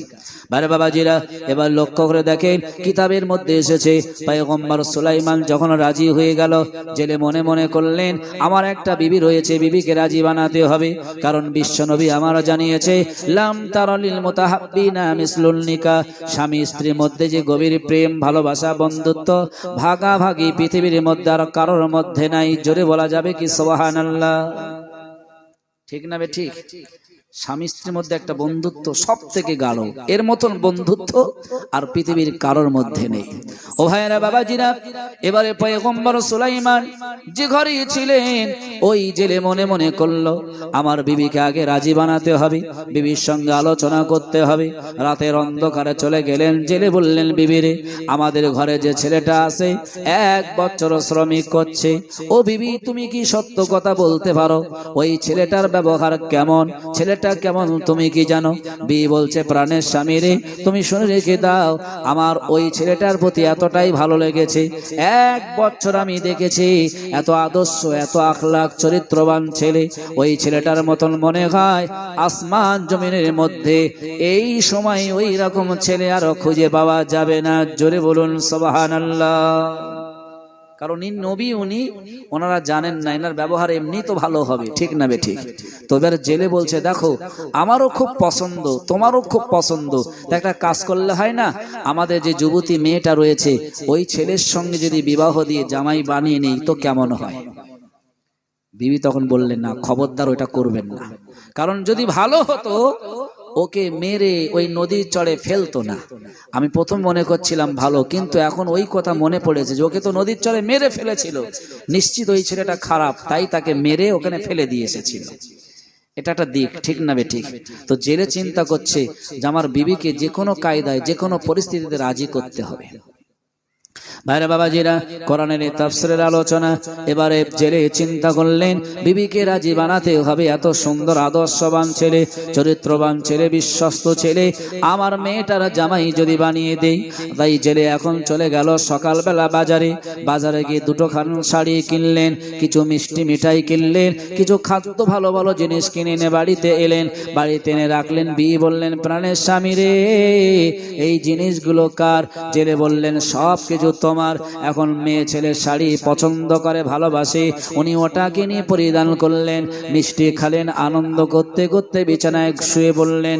জেলে পাশে এসে বলল, বিবি রে, আমি কি তোমাকে একটা কথা বলতে পারি? বিবি বললেন, প্রাণের স্বামী, একটা কেন, 2টো কেন, তুমি যত খুশি বলো, আমি সব কথাই শুনবো। জোরে বলুন সুবহানাল্লাহ। তো জেলে বলছে, দেখো বিবি, মেয়েটা আমার একজন রয়েছে, একটা ছেলে আমাদের ঘরে শ্রমিক রয়েছে, যদি মেয়েটাকে ওই ছেলের সঙ্গে বিবাহ দেই কেমন হয়? যে স্ত্রী বলছে, দেখো স্বামী, মেয়েটা তোমার, আর তুমি যেটা করবে আমি কোনোদিন দ্বিমত নই, আমি রাজি আছি। রাজি হয়েছে না হয়নি? কথা বলেন, কিসের জন্য হয়েছে? শাড়িটা, আমার মনে হয় ওটা ঘুষ। কি ওটা? ঘুষ। ভাইরা বাবাজিরা, বিশ্বনবী আমারা জানিয়েছে, কলা সালাসাতুন, 3 শ্রেণীর মানুষেরা ফিন্নার, সর্বদা জাহান্নামী হয়ে যাবে। তার ভিতরে প্রথম নাম্বার হবে আল আলিমুল কাজ্জাব, মিথ্যাবাদী আলেমেরা। যে আলেম শরিয়াত পড়েছে, হাদিস পড়েছিল, ইলম জ্ঞান অর্জন করেছিল, ওই ইলম দ্বারা মানুষের কাছে বলেনি, মানুষ জাহান্নাম থেকে বাঁচেনি, মিথ্যা কথা বলে দুনিয়া থেকে চলে গিয়েছে। ওই আলেমগুলো কিয়ামতের দিন প্রথমে মহান আল্লাহ তাদেরকে নিয়ে জাহান্নাম শুরু করবেন। আর দ্বিতীয় নম্বর হবে আল আমিরুল জাবির, সেই সমস্ত বিচারক, বাদশা, শাসক যাদের কাছে বিচার এসেছিল, ঘুষের বলে ন্যায় বিচারটাকে অন্যায় করে দিয়েছিল। আজকে বলুন তো দেখি, এই রকম সমাজে বিচার চলছে না? চলছে না? জোরে বলেন। আমার মনে হয় যে মার খেয়েছে, বিচার পাতল সে, আবার বিনিময় ওই বিচারের স্থলে আবার মার খেয়ে বাড়ি এসেছে, ঘুষ দিতে পারলো না, তাই তার বিচারও হলো না। তবে আপনাদের এলাকায় মনে হয় অত্যন্ত ভালো, যেটা পৃথিবীর মধ্যে দেখছি সমাজ শরিয়াতে ঘুষ ছাড়া কিছুই চলে না। রাসূলুল্লাহ তাই ঘুষটাকে নিষেধ করেছে। কিন্তু এখানে নবী সুলাইমানের ঘরের জেলে যে ঘুষটা দিয়েছে, এই ঘুষটা দেওয়া রাসূলুল্লাহ বলেছেন সুন্নাত। আপনারা মাঝে মধ্যে এরকম ঘুষ দেবেন, কোথায় বলেন, কোথায় দেবেন ঘুষটা? বিবির কাছে। মাঝে মধ্যে না চাইতে শাড়ি, না চাইতে কিছু কিছু জিনিস এনে দেবেন, এতে করে বিবিরা খুশি হবে, রাসূল সন্তুষ্ট হবে, আল্লাহ খুশি হবে। জোরে বলুন সুবহানাল্লাহ। এই ঘুষ দেওয়া জায়েজ এবং উত্তম, বিবিদের ঘুষ দেবেন। তো এখন রাজি হয়ে গেল বিবি, সকাল হয়ে গেল, সংক্ষিপ্ত আলোচনা ভালো করে বুঝে নেন। অহংকার করলে কি হয়? এখন সকাল বেলা হলো, ওই ছেলেটাকে নিয়ে মেয়েটার সঙ্গে বিবাহ দিয়ে দিলেন। আল্লাহ পারে না? পারে না? নবী সুলাইমান অহংকার করেছিল, সম্ভব নয়, জেলের ঘরে আমি বিয়ে করব, সামান্য ছোট জাত জেলে, আর তার মেয়েকে বিবাহ করব। আল্লাহ বলছে, দেখো সুলাইমান, আমি যেটা পারি পৃথিবীর কেউ সেটা পারে না। আমার ইচ্ছায় আমি যেটা চাই সেটা করি, তবে অহংকার আর করবে না। নবী সুলাইমানের বিবাহ হয়ে গেল। বাসর রাত সামনে, দিন এসেছে। পয়গম্বর সুলাইমানের ঘরের যে জেলে বলছে, চলো জামাই আজকে একটু মাছ ধরতে যাই। তো জেলে আর নবী সুলাইমান যাচ্ছেন। আগের দিনে সম্পর্ক কি ছিল বলেন তো দেখি? শ্রমিক আর মালিক। একটু কথা বলেন, শ্রমিক আর মালিক। আর আজকে বিবাহ হয়েছে, এখন সম্পর্ক কি? জামাই আর শ্বশুর, দুজনা যাচ্ছে। কি সুন্দর মিল মোহাব্বত, আগে শ্বশুর তারপরে জামাই। আমাদের ঘরের বাপ যখন আগে যায়, কোনো ছেলে কি আগে যেতে চায়? লজ্জাটা, মান সম্মান, আগে তাকে সম্মান দিতে হয়। তো বাপ আগে যায়, ছেলে পিছনে। তো জামাই পিছনে রয়েছে সুলাইমান, আর আগে রয়েছে শ্বশুর। তবে এখন জামাই শ্বশুরের সম্পর্ক একটু আলাদা। কেমন জানেন? শীতের সময় যদি রাত একটার সময় জামাই আর শ্বশুর রাস্তা দিয়ে আসে, জামাই বলে, শ্বশুর বিড়ি টিড়ি থাকলে একটু ধরাও, গরম হোক গা, বলে। শ্বশুর আবার মাঝে মধ্যে বলে, জামাই বিড়ি থাকলে ধরাও, নইলে আর থাকা যাচ্ছে না, একটু গা গরম করতে হবে। এটা একটা সম্পর্ক বর্তমান চলছে। কিন্তু নবী সুলাইমান সম্পর্ক দিয়ে, তার ব্যবহার দিয়ে চলছে। আগে রয়েছে শ্বশুর আর পিছে রয়েছেন নবী সুলাইমান। তিনি একজন জেলে, কিন্তু শ্বশুর হিসাবে তাকে দায়িত্ব দিচ্ছেন, কতটা সম্মান দিচ্ছেন। ভাইরা বাবাজিরা, এবারে চলতে চলতে চলতে চলতে পয়গম্বর সুলাইমান আলাইহিস সালাম, ভালো করে বুঝবেন, তাদের আজকে বাসর রাত রয়েছে, কিন্তু সকাল বেলা মাছ ধরতে চলে গেলেন। পয়গম্বর সুলাইমান আগে এবং শ্বশুরকে নিয়ে চলে গেলেন মাছ ধরতে নদীর চড়ে। নদীর চড়ে পৌঁছে গিয়ে একটা জাল পাতলেন নদীতে। দুজনা দুই কিনারায় বসে রয়েছে, বিরাট নদী। ওই নদীর ছোট একটা শাখার দিকে দুইজন জাল পেতে বসা। কখন মাছ পড়বে, জাল তুলবে, বাড়ি নিয়ে আসবে। কিন্তু এই ঘটনাটা এ পর্যন্ত নয়, একটু আগে ভালো করে লক্ষ্য করুন। রাজ দরবারে এখন বসে আছে কে? কথা বলেন। নকল সুলাইমান জেন। ও এখন করছে কি জানেন? মানে সমাজে প্রত্যেক জিনিসের মাল 3 গুণ বাড়িয়ে দিয়েছে। চালের দাম 50, ধরে নেন আপনাদের এলাকায় চালের দাম 50, বাড়িয়ে দিয়েছে 150। আলুর দাম 40, বাড়িয়ে দিয়েছে 120। মাছের দাম 100, সকালবেলা উঠে দেখছেন 300 টাকা। আচ্ছা, যদি এরকম দেখেন, আপনারা কি অশান্তি করবেন না করবেন না? হইচই হবে, আন্দোলন হবে, এটা মানি না। কেন একদিনে এত বাড়বে? এখন নকল সুলাইমান যখন দাম বাড়িয়ে দিল, তখন সব হইচই রাজ দরবারে এসে বেঁধে গেল। সবাই বলছে, আমরা এই আইন মানি না, এত দ্রব্য মূল্য আমরা মানব না। হইচই হচ্ছে। আর সেই দেহরক্ষী জিন যিনি বসেছিলেন ওয়াশরুমের কাছে, উনি মনে মনে করছে, সে কি, নবী সুলাইমান শান্ত স্বভাবের মানুষ, তিনি নরম মেজাজের মানুষ, ভালো মানুষ, কিন্তু হইচই তার দরবারে হওয়ার কথা নতো। কেন হচ্ছে? কেন হচ্ছে ওখানে একটু দেখতে হবে। তো উনি যখন ঢুকলেন, দেখলেন যে রাজ দরবারে যিনি বসে আছে সিংহাসনে, উনি তো সুলাইমান নন, উনি একজন জেনের ভিতরে একজন জেন, যার নাম হলো সাখর। কি নাম? সাখর। ইনি বুঝতে পেরেছেন, বুঝে বলল, দেখো দেশবাসী, যিনি সিংহাসনে বসে আছে উনি কিন্তু সুলাইমান নন, উনি হলেন সাখর, তোমরা ওকে ধরো আগে। আর এই সাখর চিল্লে বলছে, ওকে আগে তোমরা ধরো। এখন দেশবাসী চিন্তা করছে, যদি একজনকে ধরি আর একজনকে পালিয়ে যায়, তাহলে প্রমাণ নেওয়া সম্ভব হবে না, অতএব দুজনকেই ধরতে হবে, প্রমাণ দুজনের কাছ থেকেই শোনা যাবে। এখন দেশবাসীরা বলল, এই দুজনকেই ধরো। এখন দুজনাই ছুট, রাজদরবার ছেড়ে সিংহাসন ছেড়ে সাখর ছুট মেরেছে, আর ওদিকে দেহরক্ষী জেন সেও পালিয়ে গেছে। এখন সাখর ইনি দৌড়াচ্ছে, দৌড়াতে দৌড়াতে অনেক দূর পৌঁছে গেল, মানুষ তেড়ে নিয়ে যাচ্ছে অনেক দূরে। কিন্তু জেন কথার বাংলা অর্থ কি আপনারা জানেন নাকি? কথা বলেন। জেন কথার বাংলা অর্থ হলো অদৃশ্য। কি বলেছি? অদৃশ্য। জেনেরা যখন তখন যেখানে সেখানে অদৃশ্য হয়ে যেতে পারে, আপনারা দেখতে পাবেন না, আমরা দেখতে পাবো না।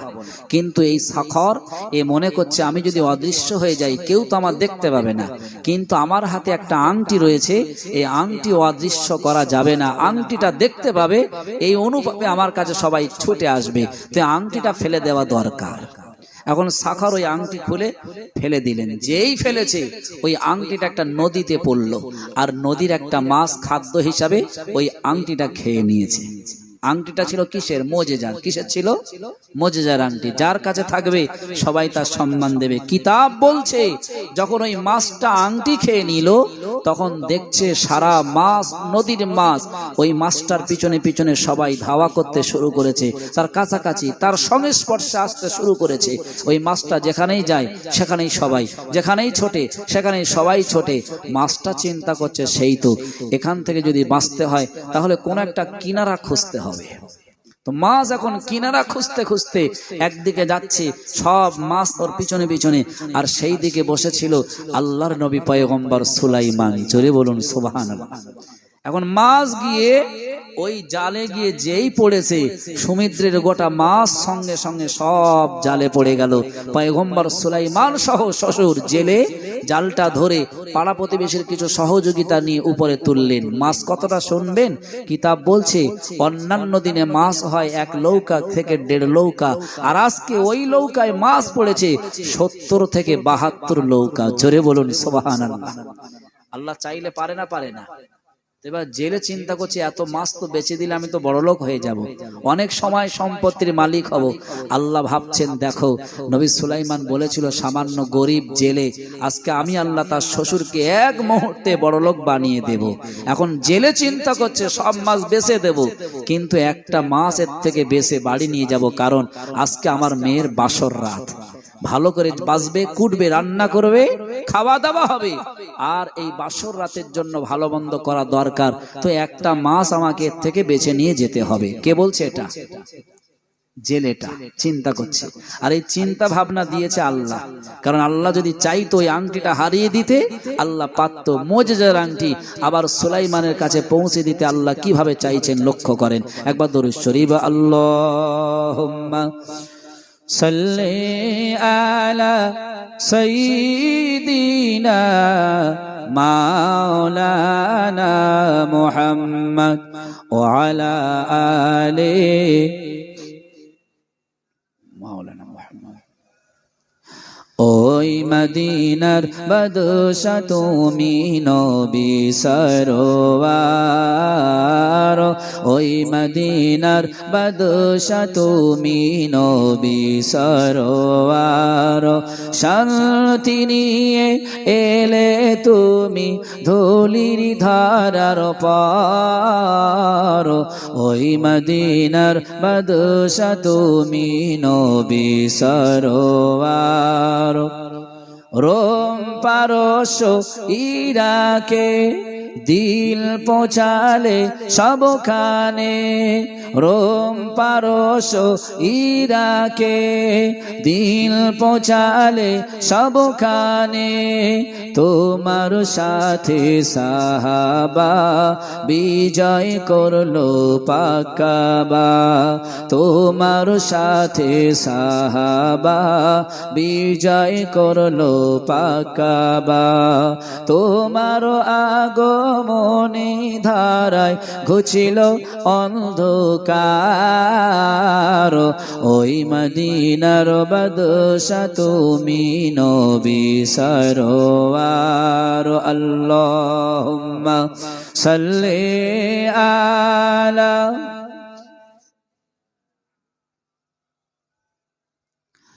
ওয়ালা আলি সাইয়্যিদিনা। ও ভাইরা বাবাজিরা, এবারে লক্ষ্য করে দেখেন পয়গম্বর সুলাইমান আলাইহি ওয়াসাল্লামের শ্বশুর মনে মনে করলো আজকে আমার মেয়ে এবং জামাইয়ের বাসর রাত, অতএব সব থেকে ভালো মাছ একটা বেছে নিয়ে যেতে হবে।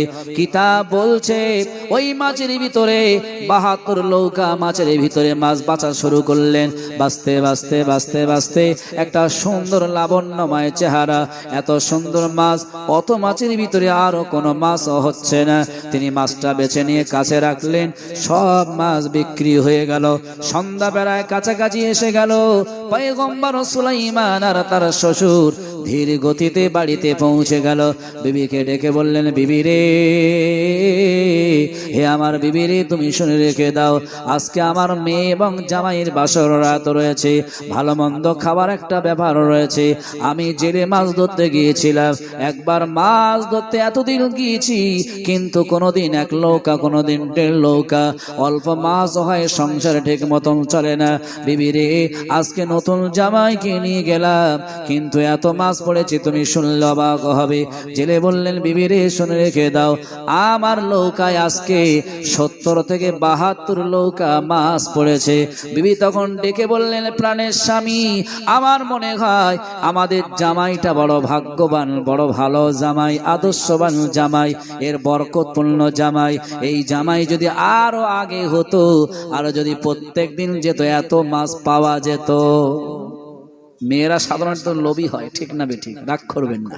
স্বামীর আয় ব্যয় হলে মেয়েরা খুশি হয়। তো মেয়ে এখন বলছে, স্বামী যদি জামাইটা আগে করতেন, আমার মনে হয় আরো বেশি মাছ হতো। সত্যি জামাইটা বরকতময়, একদিন যেই গেল এত নৌকা মাছ। বিবিকে বললেন, বিবি শোনো, সব কথা রেখে দাও, ওই মাছের ভিতরে একটা মাছ বেছে নিয়ে আমি এসেছি, ওই মাছটা তুমি আমার মেয়ের কাছে দাও। মেয়ে নিজে হাতে বাছবে, কুটবে, রান্না করবে নিজে, আর আমরা সবাই মিলে খাবো আজকে বাসর রাতের জন্য। হে আমার বিবিরে, এই মাছটা তুমি মেয়ের কাছে দিয়ে দাও। বিবি এখন মাছটা নিলেন, মেয়ের কাছে গিয়ে বলল, মেয়ে, তোমার আব্বা আজকে মাছ ধরতে গিয়েছিল, অনেক মাছ পেয়েছে, কিন্তু তার ভিতর থেকে একটি বড় মাছ, সুন্দর মাছ বেছে নিয়ে এসেছে। এই মাছটা তুমি হাতে করে কুটবে, তুমি রান্না করবে। এখন মেয়েটা যেই না আল্লাহর নাম নিয়ে, বিসমিল্লাহ বলে আল্লাহর নাম নিয়ে যেই না মাছটা কুটেছে, সঙ্গে সঙ্গে মাছের পেট থেকে নাড়ি ভুঁড়ির সঙ্গে একটা সুন্দর আংটি বার হয়ে গেল। জোরে বলুন সুবহানাল্লাহ। ভালো আংটি, সুন্দর আংটি বার হয়েছে। মেয়েটা হাতে করে চিন্তা করছে, সেই তো এত মাছ বেচেছি, কোনোদিন আংটি পাইনি, আর আজকে আংটি পেয়েছি। ঠিক আছে, আংটি কাছে রেখে দেব, আব্বাকেও বলবো না, মাকেও শোনাবো না, কোনো বন্ধু বান্ধবকেও দিবন বলবো না। কারণ প্রত্যেক মেয়েদের বিবাহ হয় বাসর রাতে স্বামীর হাতে একটা হাদিয়া দেয়, উপঢৌকন দেয়। আমি গরিব জেলের মেয়ে, আমার বিবাহ হয়েছে, আমার কিচ্ছু নেই দেওয়ার, এই আংটিটা পেয়েছি যেহেতু, হাতে করে রেখে দেব, বাসর রাতে আমার প্রাণের স্বামীর হাতে পরিয়ে দেব। জোরে বলুন সুবহানাল্লাহ। চিন্তা করেছেন কোথায় থেকে আংটি কোথায় যাওয়ার পরিকল্পনা আল্লাহ করাচ্ছে। এবারে আংটি হাতে করে রেখে দিলেন। ভাইরা বাবাজিরা, এবারে আদর্শবান নবী, চরিত্রবান নবী, আখলাক পূর্ণ নবী আমার সুলাইমান নবী, তিনি চিন্তা করলেন, বাসর রাতে খাওয়া দাওয়া শেষ হয়ে গেল, ঘরের ভিতরে জায়গা দিলেন। নবী সুলাইমান ঘরে ঢুকলেন, মেয়েটাকে সাজিয়ে গুছিয়ে ঘরের ভিতর নিয়ে গেল। ও ভাইরা বাবাজিরা, এইবারে ঘরের ভিতর নিয়ে যাওয়া হলো। বলল, আমার মেয়ে আপনার হাতে সঁপে দিয়েছি, আজ থেকে তুমি জামাই, আর এই মেয়ে বাসর রাতে চেনা পরিচয়ের দিন, আজকে তোমরা অপরের সঙ্গে চেনাবেলা সাক্ষাৎ করে নিয়ে নাও। মেয়েটা ঘরের ভিতর ঢুকলো, ঘরের আগো বন্ধ হয়ে গেল। সুলাইমান নবী ঘরের এক কোণে বসে রয়েছে, মেয়েটা ঘরের আর এক কোণে বসে রয়েছে। কারণ যে নবী সুলাইমান যুবক ছেলে, যে ঘরে 1 বছর শ্রমিক করেছে, এই মেয়েটার সঙ্গে কোনোদিন সাক্ষাৎ হয়নি, কোনোদিন কথা হয়নি। আজকে একটা লজ্জার বিষয় আছে না নাই? কথা বলেন, থাকবে তো নাকি? যে মেয়েটা কোনোদিন দেখেনি, একটা লজ্জার বিষয় আছে। তাই বর্তমান সময় আর সেই লজ্জা নেই। বিবাহ হলে বাসর রাতে অনেকেই অনেক সময় আমার মনে হয় ধারণা বলা বলি করে বা করবে। বছর 3 আগেই ফোনে আলাপ আলোচনা, 3 বছর ধরে ফোনে কথা হয়। আজকে লজ্জার কোনো কারণেই থাকার বিষয় নয়, ঠিক না বেঠিক? এটা বলা বলি হয়তো হবে, কিন্তু নবী সুলাইমান চিন্তা করছেন যে ওনার সঙ্গে তো আমি কথা বলবো কি করে, লজ্জা করছে। এটা হলো আদর্শবান আখলাক আখলাক চরিত্রবানের একটা নিদর্শন, ঠিক না বেঠিক? ভাইরা বাবাজিরা, আজকে আমাদের সমাজের ছেলেদের আদর্শবান তৈরি করতে হবে, আখলাকবান তৈরি করতে হবে। বিশ্বনবী আমার তাই তো জানিয়ে দিয়েছে, মান উলিদা লাহু ওয়ালাদুন ফালইহসিন ইসমুহু ওয়া আদাবাহু। হে পৃথিবীর মানুষ রে, তোমরা শুনে রেখে দাও, আমি তোমাদের নবী জনাবে মুহাম্মদুর রাসূলুল্লাহ জানিয়ে দিলাম, তোমাদের ঘরে যখন সন্তান জন্ম হবে, ওই সন্তানটাকে তোমরা প্রথম নাম্বার দায়িত্ব হলো, পিতা মাতাদের দায়িত্ব হলো তিনটি। প্রথম নাম্বার দায়িত্ব হলো মান উলিদা লাহু ওয়ালাদুন, যখন ওই ছেলেটা মেয়েটা জন্ম হয়, প্রত্যেক পিতা মাতা যেন ওই ছেলে আর মেয়ের ভালো দেখে নাম রেখে দেয়। তাহলে প্রত্যেক পিতা মাতার দায়িত্ব কটা সন্তানের জন্য? তিনটি। কথা বলেন একটু, তিনটি দায়িত্ব। প্রথম নাম্বার দায়িত্ব হলো ইসমুহু, ভালো দেখে নাম রাখা। দ্বিতীয় নম্বর দায়িত্ব হলো ওয়া আদাবাহু, আদব কায়দার শিক্ষা দেওয়া। আদব কায়দার শিক্ষা মানে একটু দিনের শিক্ষা, কোরআনের শিক্ষা। আপনাদের এলাকায় মক্তব আছে তো নাকি? হ্যাঁ, কথা বলেন। মক্তব আছে, কিন্তু সেইভাবে মানুষ মক্তবে যেতে চায় না। ইংলিশ মিডিয়ামে সকাল হলে দেখি শত শত বাচ্চা, 300, 400, 500 বাচ্চা সেখানে, তাদের মাইনাবাসী, তাদের ডেস ডাস খাবার প্রোগ্রাম আরো বেশি। কিন্তু মক্তবে দেখবেন কোন মক্তবে 25, কোন মক্তবে 20, কোন মক্তবে 10, এইরকম বাচ্চা পড়াশোনা করে। তবে আপনাদের এলাকার পরিস্থিতি কি জানি না, তাই বর্তমান সময়ে মানুষ এলেম শিক্ষা থেকে একটু পিছিয়ে রয়েছে। চাই ইসলাম বলছে মুসলমানের ঘরের ছেলেরা ডাক্তার হোক, মাস্টার হোক, ইঞ্জিনিয়ার হোক, পাইলট হোক, কোনো অসুবিধা নেই, কিন্তু সব শিক্ষার আগে একটু দিন শিক্ষা দিতে হবে। যদি একটু দিন শিক্ষা দেওয়া হয়, ওই ছেলেটা বড় হয়ে দাঁড়িয়ে পেশাব করবে না, ওই ছেলেটা বড় হয়ে দাঁড়িয়ে দাঁড়িয়ে মদের বোতল হাতে নেবে না, ওই ছেলেটা বড় হয়ে বিড়ি তেরেঙ্গা থেকে নিয়ে বিভিন্ন ইসলাম বিরোধী কাজ করবে না, যদি একটুখানি তার ভিতরে দিনের শিক্ষা দেওয়া হয়। ঠিক না বে ঠিক? দিনের শিক্ষা দিলে কি হবে? এখনকার বাপ মা অনেকে অভিযোগ করে, ছেলে আর আমাকে চেনে না। কি করে চিনবে? তুমি তো সেই শিক্ষা দাওনি, সেই শিক্ষা দিতে পারোনি, কি করে তোমাকে চিনবে? এই শিক্ষা দিতে গেলে মক্তব একটু পড়াও, মসজিদের ইমাম সাহেবের কাছে একটু পাঠাও, মাদ্রাসা একটু পাঠাও, দিনটা যেন জেনে নেয়। আলেম হতে হবে না, হাফিজও হতে হবে না, শুধুমাত্র সে চলবে ফরজটা কি, ওয়াজিবটা কি, সুন্নতটা কি, সে হালাল হারাম সম্বন্ধে যদি বুঝতে পারে, নিশ্চিত সন্দেহে পরবর্তী সময় পিতামাতার সম্মান সে করতে বাধ্য। জোরে বলুন সুবহানাল্লাহ। ইসলাম শিক্ষার জন্য একটা ম্যাজিক আছে, শুনতে চান নাকি? কারণ অনেক মানুষ মনে করে ইসলাম শিক্ষা দিলে মনে হয় বেকার হয়ে যায়।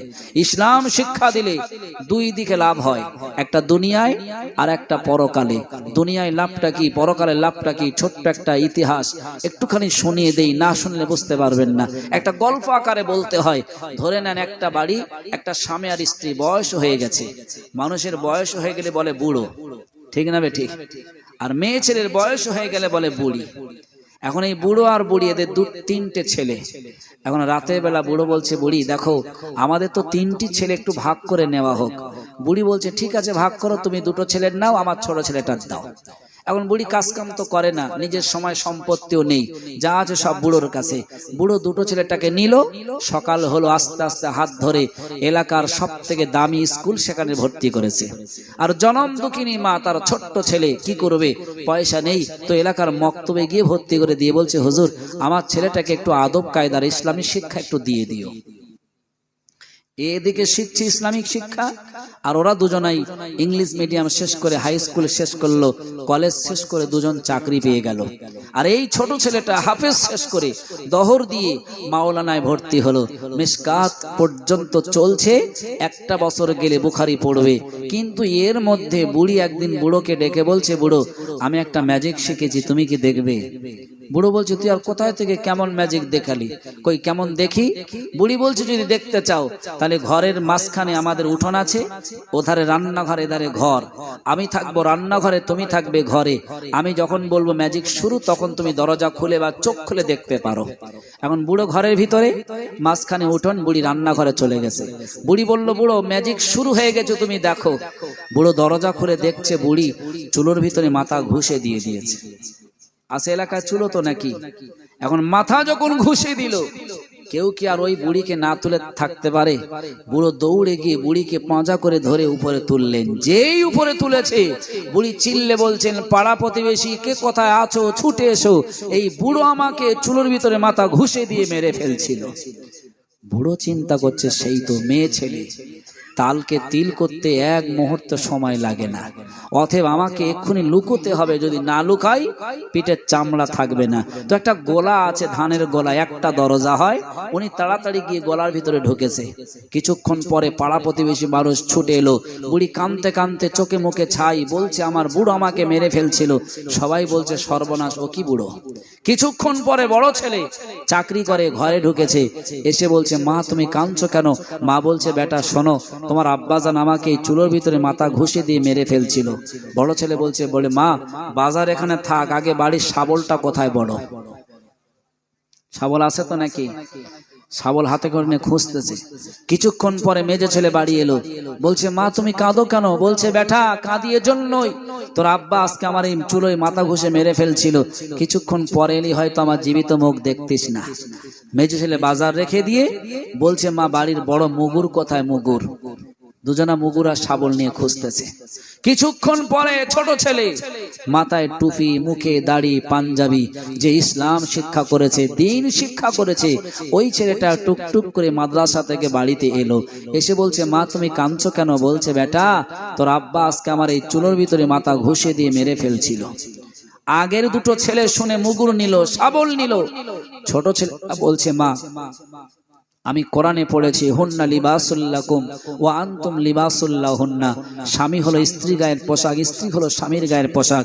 আমি হাদিসে পড়েছি লাম তারা লিল মুতাহাব্বিনা মিসলুন নিকাহ, স্বামী স্ত্রীর মধ্যে একটা গভীর প্রেম আছে, সম্পর্ক আছে। মা যদি তোমার স্বামী তোমার কাছে ভুল করে, পৃথিবীর কারোর কাছে বলা তোমার জন্য শোভনীয় নয়, বরং এটা তোমরা দুজনাই কম্প্রোমাইজ করে নিও, আর কাউকে তুমি বলবে না। তবে মা আমার আব্বা কোথায়? তখন বুড়ো গলার দরজা খুলে দিয়ে বলছে বাপ এই তো আমি। তখন গলার দরজা থেকে খুলে বার করে বললো বাবা তুমি ওখানে কেন? বলছে কচি বার করা, আমি সব কথা খুলে বলছি। বার করা হলো। বুড়ো বলছে বেটা তোর মা যে এত ম্যাজিক জানে, আমি জানলে আগে দেখতাম না। বুড়ি বলছে বুড়ো ম্যাজিক আমার ওটা নয়, তোমার জানাতে চাইছি আমার ছোট ছেলেটাকে ইসলাম শিক্ষা দিয়েছি, দিন শিক্ষা দিয়েছি, তাই সে পিতামাতাকে চিনেছে, শরিয়াতের মাপকাঠি দিয়ে বিচার সুস্থভাবে করে দিয়েছে। একবার জোরে বলুন সুবহানাল্লাহ। আজকে আমাদের ছেলেদের, আমাদের মেয়েদের একটু দিন শিক্ষা দেন। এখনো 14 বছর বয়স, 25 বছর বয়স, 20 বছর বয়স, গোসলের ফরজ কটা জিজ্ঞাসা করলে বলতে পারে না, অজুর ফরজ কটা জিজ্ঞাসা করলে বলতে পারে না, অজু ভেঙে যায় কটা কারণে জিজ্ঞাসা করলে বলতে পারে না, ঘুম থেকে উঠে কি বলবে সেটাও বলতে পারে না। ঠিক বললাম না ভুল বললাম? এই সমাজ আমরা কিন্তু দিন শিক্ষাটাকে দিই না। আদর্শবান হবে কি করে? রাসূলুল্লাহ তাই বলেছেন মান উলিদা লাহু ওয়ালাদুন ফালইহসিন ইসমুহু, যখন তোমাদের ঘরে জন্ম হয় সন্তান, তোমাদের দায়িত্ব হলো প্রথম নম্বরে ওই ছেলে আর মেয়েটাকে ভালো একটা নাম রাখবে। দ্বিতীয় নম্বর হলো ওয়া আদাবাহু, আদব কায়দার শিক্ষা দেবে। তৃতীয় নম্বর হলো ফাইন বালাগা ফালিউজাউবিজুহু, ওই ছেলে মেয়ে প্রাপ্ত বয়স হলে ভালো ছেলে আর মেয়ে দেখে একটা বিবাহর ব্যবস্থা বানিয়ে দেবে। এটা হলো দায়িত্ব পিতামাতা। তো পয়গম্বর সুলাইমান তিনি ছিলেন আদর্শবান নবী। তিনি ঘরের ভিতরে বসে আর আরেক কোণে তার স্ত্রী বসা। নবী সুলাইমান চিন্তা করছেন সেই তো, এইভাবে যদি রাত পার হয়ে যায় তো আমাদের পরিচয়টা জানা হবে না, অথবা আমি পুরুষ, আমাকে জিজ্ঞাসা করতে হবে। নবী সুলাইমান আস্তে আস্তে উঠলেন, উঠে গিয়ে বিবির কাছে গিয়ে বললেন বিবি দেখো আজকে বাসর রাতে তোমার আমার পরিচয় জানবার রাত, আজকে তোমার পরিচয় আমাকে শোনাবে, আমার পরিচয় তোমাকে শোনাবো। আজকে মানে লজ্জা করার কোনো বিষয় নেই, বলো তোমার পরিচয়টা কি? ভাইরা বাবাজিরা, কিতাবের মধ্যে এসেছে। এবারে বিবি তখন বলা শুরু করলেন দেখো প্রাণের স্বামী, আমার পরিচয়টা আমি দিতে বড় ভয় করি, কারণ আমার পরিচয়টা আমি দিয়েছিলাম পয়গম্বর নবী সুলাইমানের কাছে। আমি একটা চিঠি লিখলাম নবী সুলাইমানের দরবারে, আমার আদর্শ, আমার চরিত্র, আমার ব্যবহার, আমার পর্দাশীলতা, দিনদার সব থেকে ভালো রয়েছে। কিন্তু প্রাণের স্বামী রে, আমি যখন লিখেছিলাম আমার আব্বা গরিব একটা জেলে, কিন্তু সুলাইমান সুলাইমান নবী তখন ওই কথাটা শুনে আমার পরিচয়টা জেনে আমাকে প্রত্যাখ্যান করে দিয়েছিল। জীবনের মতন নবী সুলাইমানকে স্বামী হিসাবে চেয়েছিলাম, কিন্তু না না না, ওই সুলাইমান আমাকে স্বামী আমাকে স্ত্রী হিসাবে গ্রহণ করে নাই। ও আমার প্রাণের স্বামী রে, আজকে আপনার সঙ্গে আমার বিবাহ হয়েছে, তবে লক্ষ্য করে দেখেন আমার পরিচয়টা শোনাতে চাই। আমার পরিচয়টা হলো সামান্য একটা জেলের মেয়ে আমি, এটাই আমার পরিচয়। তবে আপনি আমার বাড়িতে শুনেছি 1 বছর কাজ করেছেন, শ্রমিক রয়েছেন। প্রাণের স্বামী রে, আপনার পরিচয় আমার আব্বা জানেনি, মাও শোনেনি। আজকে বাসর রাতে আমি আপনার পরিচয় শুনতে চাই। আপনার পরিচয়, নাম ঠিকানাকে একটু বলুন দেখি।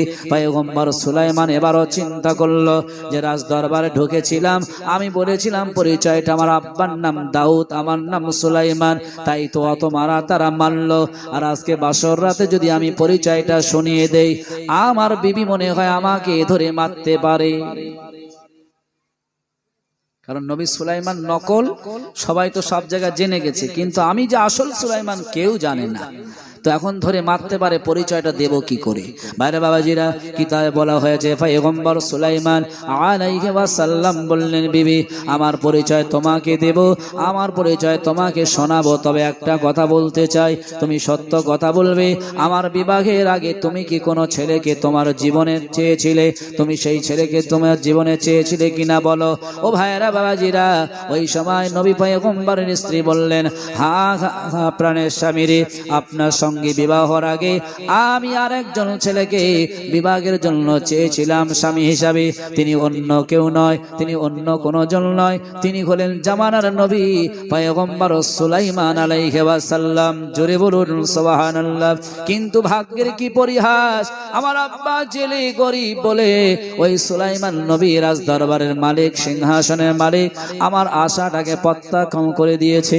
আমি চেয়েছিলাম কিয়ামতের দিন হাসরের ময়দানে যেন আমি একজন নবীর বিবি হয়ে উঠতে পারি, এই আশা নিয়ে বলেছিলাম, কিন্তু মহান আল্লাহ সেই আশাটা আমার কবুল করেননি। শুনছে কে? সুলাইমান নবী তো নাকি, বুঝতে পারছেন নবী সুলাইমান। কিন্তু আমাকে যে চিঠি পাঠিয়েছিল মনে হয় এই সেই মেয়ে, যার চিঠিটাকে আমি প্রত্যাখ্যান করেছিলাম, অহংকার করেছিলাম। হায়রে আল্লাহ, আপনি কি না পারেন, সেই ঘরে আনালেন, শ্রমিক খাটালেন, আবার সেই মেয়ের সঙ্গে বিবাহ দিলেন।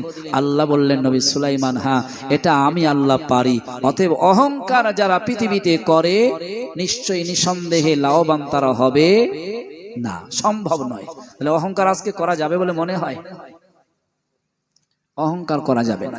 ভাই বাবাজিরা, লক্ষ্য করে দেখেন, এবার সংক্ষিপ্ত আলোচনায় কিতাবের মধ্যে এসেছে পয়গম্বর সুলাইমান বললেন, আমার পরিচয় তোমাকে শোনাবো, তুমি শুনে রেখে দাও। এই পরিচয়টা শোনার আগে একটা কথা জানতে চাই, তুমি আমার জন্য এমন কিছু জিনিস তুমি জেনেছো নাকি? আমি জানি দুনিয়ার মেয়েদের যখন বিবাহ হয়, বাসর রাতে স্বামীদের জন্য অনেক হাদিয়া আনে, অনেক উপঢৌকন আনে। হে আমার বিবি রে, তুমি আমার জন্য কি কোনো হাদিয়া এনেছো? ওই সময় বিবি বললেন, দেখো প্রাণের স্বামী, আমি হরাম গরিব জেলের মেয়ে, আমার দেওয়ার মতন বাসর রাতে কিছু ছিল না। তবে আমি আজকে দেখলাম আমার আব্বাজান মাছ ধরতে গিয়েছিল, ওই সমুদ্র থেকে মাছ ধরার পথে, আসার পথে একটা ভালো মাছ নিয়ে এসেছিল বাড়িতে, আমাকে দিল বাঁচতে কুটতে। আমি সেই মাছটা কুটেছি, বেঁচেছি। ওই মাছের পেট থেকে আংটি একটি বার হয়েছিল। হে আমার প্রাণের স্বামী রে, আমার আব্বাকে এখনো শোনায়নি, মাকেও বলিও নাই। ওই আংটি আমার হাতে রেখে দিয়েছি। আমি জানি আমার গরিব পিতার কিছু নাই, বাসর রাতে স্বামীকে কিছু দিতে পারবো না, তাই আংটি রেখে দিয়েছি আপনার হাতে পরিয়ে দেওয়ার জন্য। জোরে বলুন সুবহানাল্লাহ। বললেন, আংটিটা রেখেছি ওটা পরিয়ে দেওয়ার জন্য। পয়গম্বর সুলাইমান বলছে, কই আংটি দেখি। যেই দেখালেন পয়গম্বর সুলাইমান বুঝতে পারলেন যেটা সেই মুজিজার আংটি। জোরে বলুন সুবহানাল্লাহ।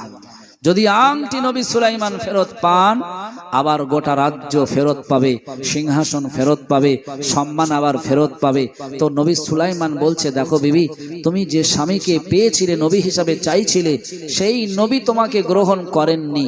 তবে তোমাকে আমি যদি চাই, ওই নবীর সঙ্গে যদি বিবাহের ব্যবস্থা করে দিই, তুমি কি যাবে? বলছে না। আপনাকে তো সেই সুলাইমানের থেকে কোনো জিনিস কমতি নয়। আপনার দেহ আকৃতি সুন্দর, আপনার সব দিকে গঠন সুঠাম সুন্দর। অতএব আমার আব্বা যেটা দিয়েছেন, আপনি আমার স্বামী হয়েছেন, আর কোথায় আমি চাই না। জোরে বলুন সুবহানাল্লাহ। কারণ নবী সুলাইমানের থেকে আর ওই সময় কেউ ভালো ছিল না। দেখে পছন্দ হবে না হবে না, কথা বলেন? পছন্দ হলো। তো নবী সুলাইমান বললেন, ঠিক আছে, আমার পরিচয় জানতে হলে হাতের আংটিটা পরে দিয়ে দাও, নিশ্চিত তুমি আমার পরিচয় জানতে পারবে। ভাইরা বাবাজিরা, কিতাবের মধ্যে এসেছে পয়গম্বর সুলাইমান যে হাতটা বাড়িয়ে দিলেন, বিবি সঙ্গে সঙ্গে আংটিটা নিয়ে হাতে পরিয়ে দেওয়া হলো। যে আংটি পরিয়ে দিলেন, বিবি বলল, প্রাণের স্বামী তুমি সত্য কথা বলবে। এই আংটি পরিধান করে কেমন যেন একটা লাগছে তোমাকে। তুমি কি সেই সমাজের সেই নবী দাউদ নবীর বেটা সুলাইমান নাকি? সত্য বলবে। কারণ আজকে 1 বছর আমাদের ঘরে ছিলে, আব্বা এতবার তোমার পরিচয় জানতে চেয়েছে, তুমি পরিচয় শোনাও নাই। মা জানতে চেয়েছে, তুমি জানাও নাই। আজকে সত্যি কথা বলো, তোমার পরিচয়টা কি? এবারে পয়গম্বর সুলাইমান বলছে, বিবি রে, তুমি সত্য ধারণ করেছো, বুঝতে তুমি পেরেছো, আমি অন্য কেউ নয়, আমি হলাম দাউদ নবীর বেটা পয়গম্বর সুলাইমান আলাইহি ওয়াসাল্লাম। জোরে বলুন সুবহানাল্লাহ। রাজদরবারে ফেরত যাবেন, অনেক লম্বা আলোচনা, সময় ওদিকে দেব না। এবারে যেটা বলতে চাইছিলাম, আপনার জ্ঞানী মানুষ প্রথমে বলেছিলাম, আমি একটি হাদিস রেখে দিয়েছিলাম। সে হাদিসটা কি? রাসূলুল্লাহ বলেছেন, এই পৃথিবীর জমিনে 3 শ্রেণীর মানুষের জন্য জান্নাতটাকে হারাম করে রেখেছেন। কয় শ্রেণীর মানুষ? জোরে বলেন। 3 শ্রেণীর। তারা কারা? নামাজ পড়েও জান্নাতে জাহান্নামে যেতে হবে, রোজা করেও জাহান্নামে যেতে হবে। যদি সেই 3 শ্রেণীর মানুষের 3টি কাজ আমাদের দেখা যায়, রাসূলের সাহাবীরা জিজ্ঞাসা করলেন তারা কারা? নবীজি বললেন, প্রথম নাম্বার হলো মুদমিনুল খমর, যে বা যারা প্রত্যেক দিন মদ পানে অভ্যস্ত হয়ে থাকে।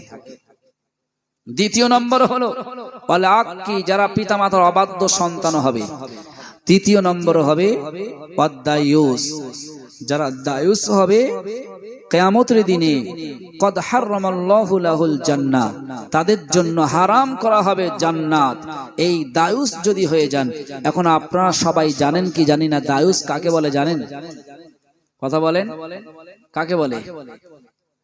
বর্তমান সমাজে নয়, অতীতের সময় নয়, গোটা বিশ্বের সমাজে মানুষের ভিতরে যে মানুষটা 4 জন নারীকে পর্দায় না রাখতে পারে, আপনার এলাকায় নারীরা কেমন জানি না। তাই বর্তমান সময়ে রাসূল হাদিসে বলেছেন যে 15টা জিনিস যখন তোমরা দেখবে সচল অবস্থায় সমাজে ঘটছে, তখন তোমরা মনে করবে কিয়ামত আর বেশি দূর বাকি নেই। তার ভিতরে প্রথম নাম্বার হলো ছেলেরা সাজবে মেয়েদের মতন, আর মেয়েরা সাজবে ছেলেদের মতন। এরকম সমাজ হচ্ছে না, হয় না? কি সর্বনাশ, চেনা যায় না। একটা ছেলে তার মাথার চুল দেখে, হাতে বালা পরা, কানে দুল পরা, গলায় হার পরা, চেনা যায় না ছেলে না মেয়ে। আবার মেয়েদেরকে দেখেছি কোথায় ফতেমা, কোথায় সকিনা, তাদের ড্রেস শুট আর গেঞ্জি, এছাড়া আর কোনো ড্রেস তাদের নাই। আছে না নাই? কথা বলেন বাবু। একজন মেয়ে জাহান্নামের সামনে দাঁড়াবে, আল্লাহ বলবে, বান্দি তুমি জাহান্নামে যাও, তুমি তো জাহান্নামে হয়েছো, দাঁড়াবে কেন?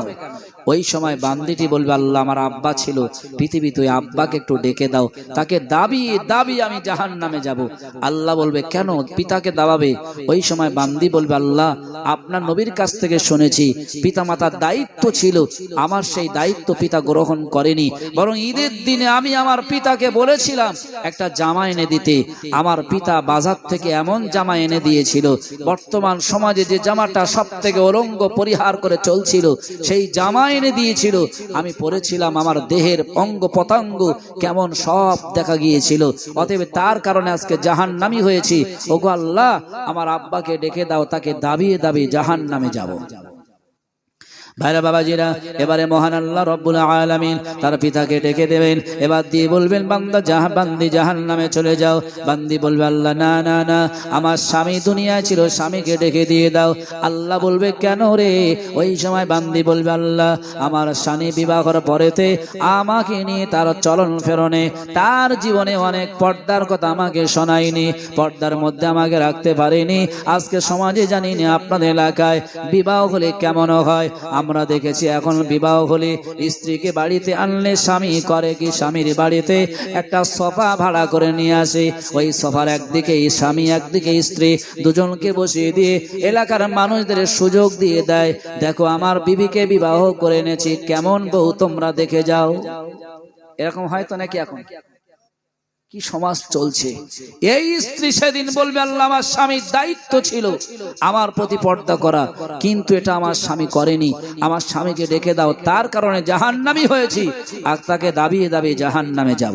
বাইরে বাবারা, কিতাব বলছে তাই আদ-দায়ুস লা ইয়াদখিলুল জান্নাহ, দায়ুস কখনো জান্নাতে যাবে না, জান্নাতের গেটে লেখা থাকবে আদ-দায়ুস লা ইয়াদখিলুল জান্নাহ, দায়ুস কোনোদিন জান্নাতে প্রবেশ করতে পারবে না।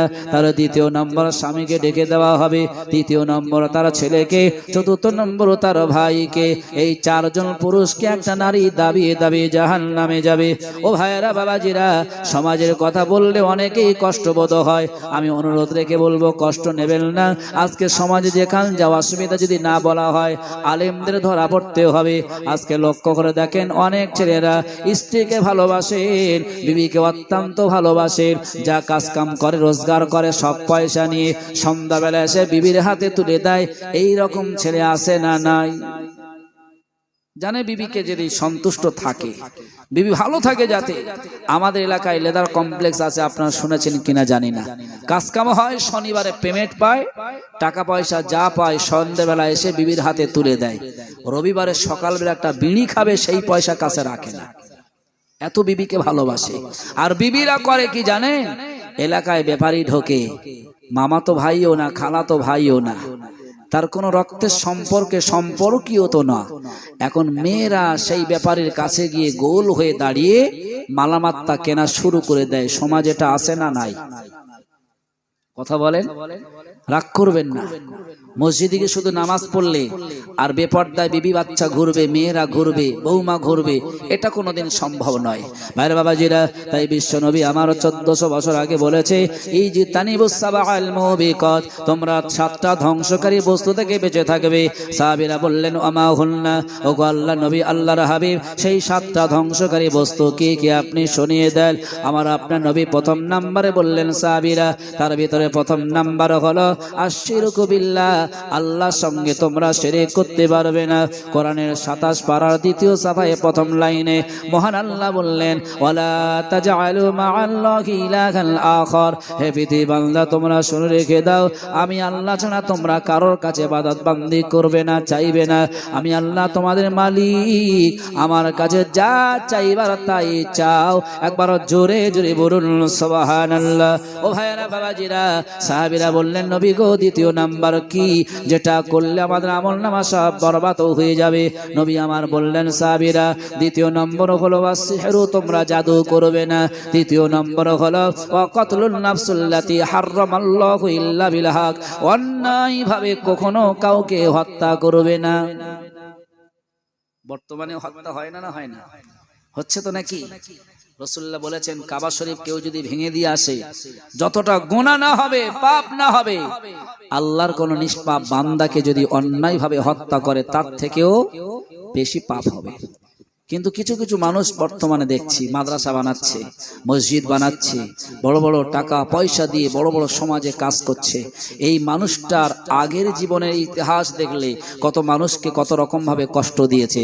হাসরের ময়দানে দাঁড়িয়ে বলবে, আল্লাহ আমার অনেক নেকি, এই নেকিগুলোর কারণে আমার জান্নাত দাও।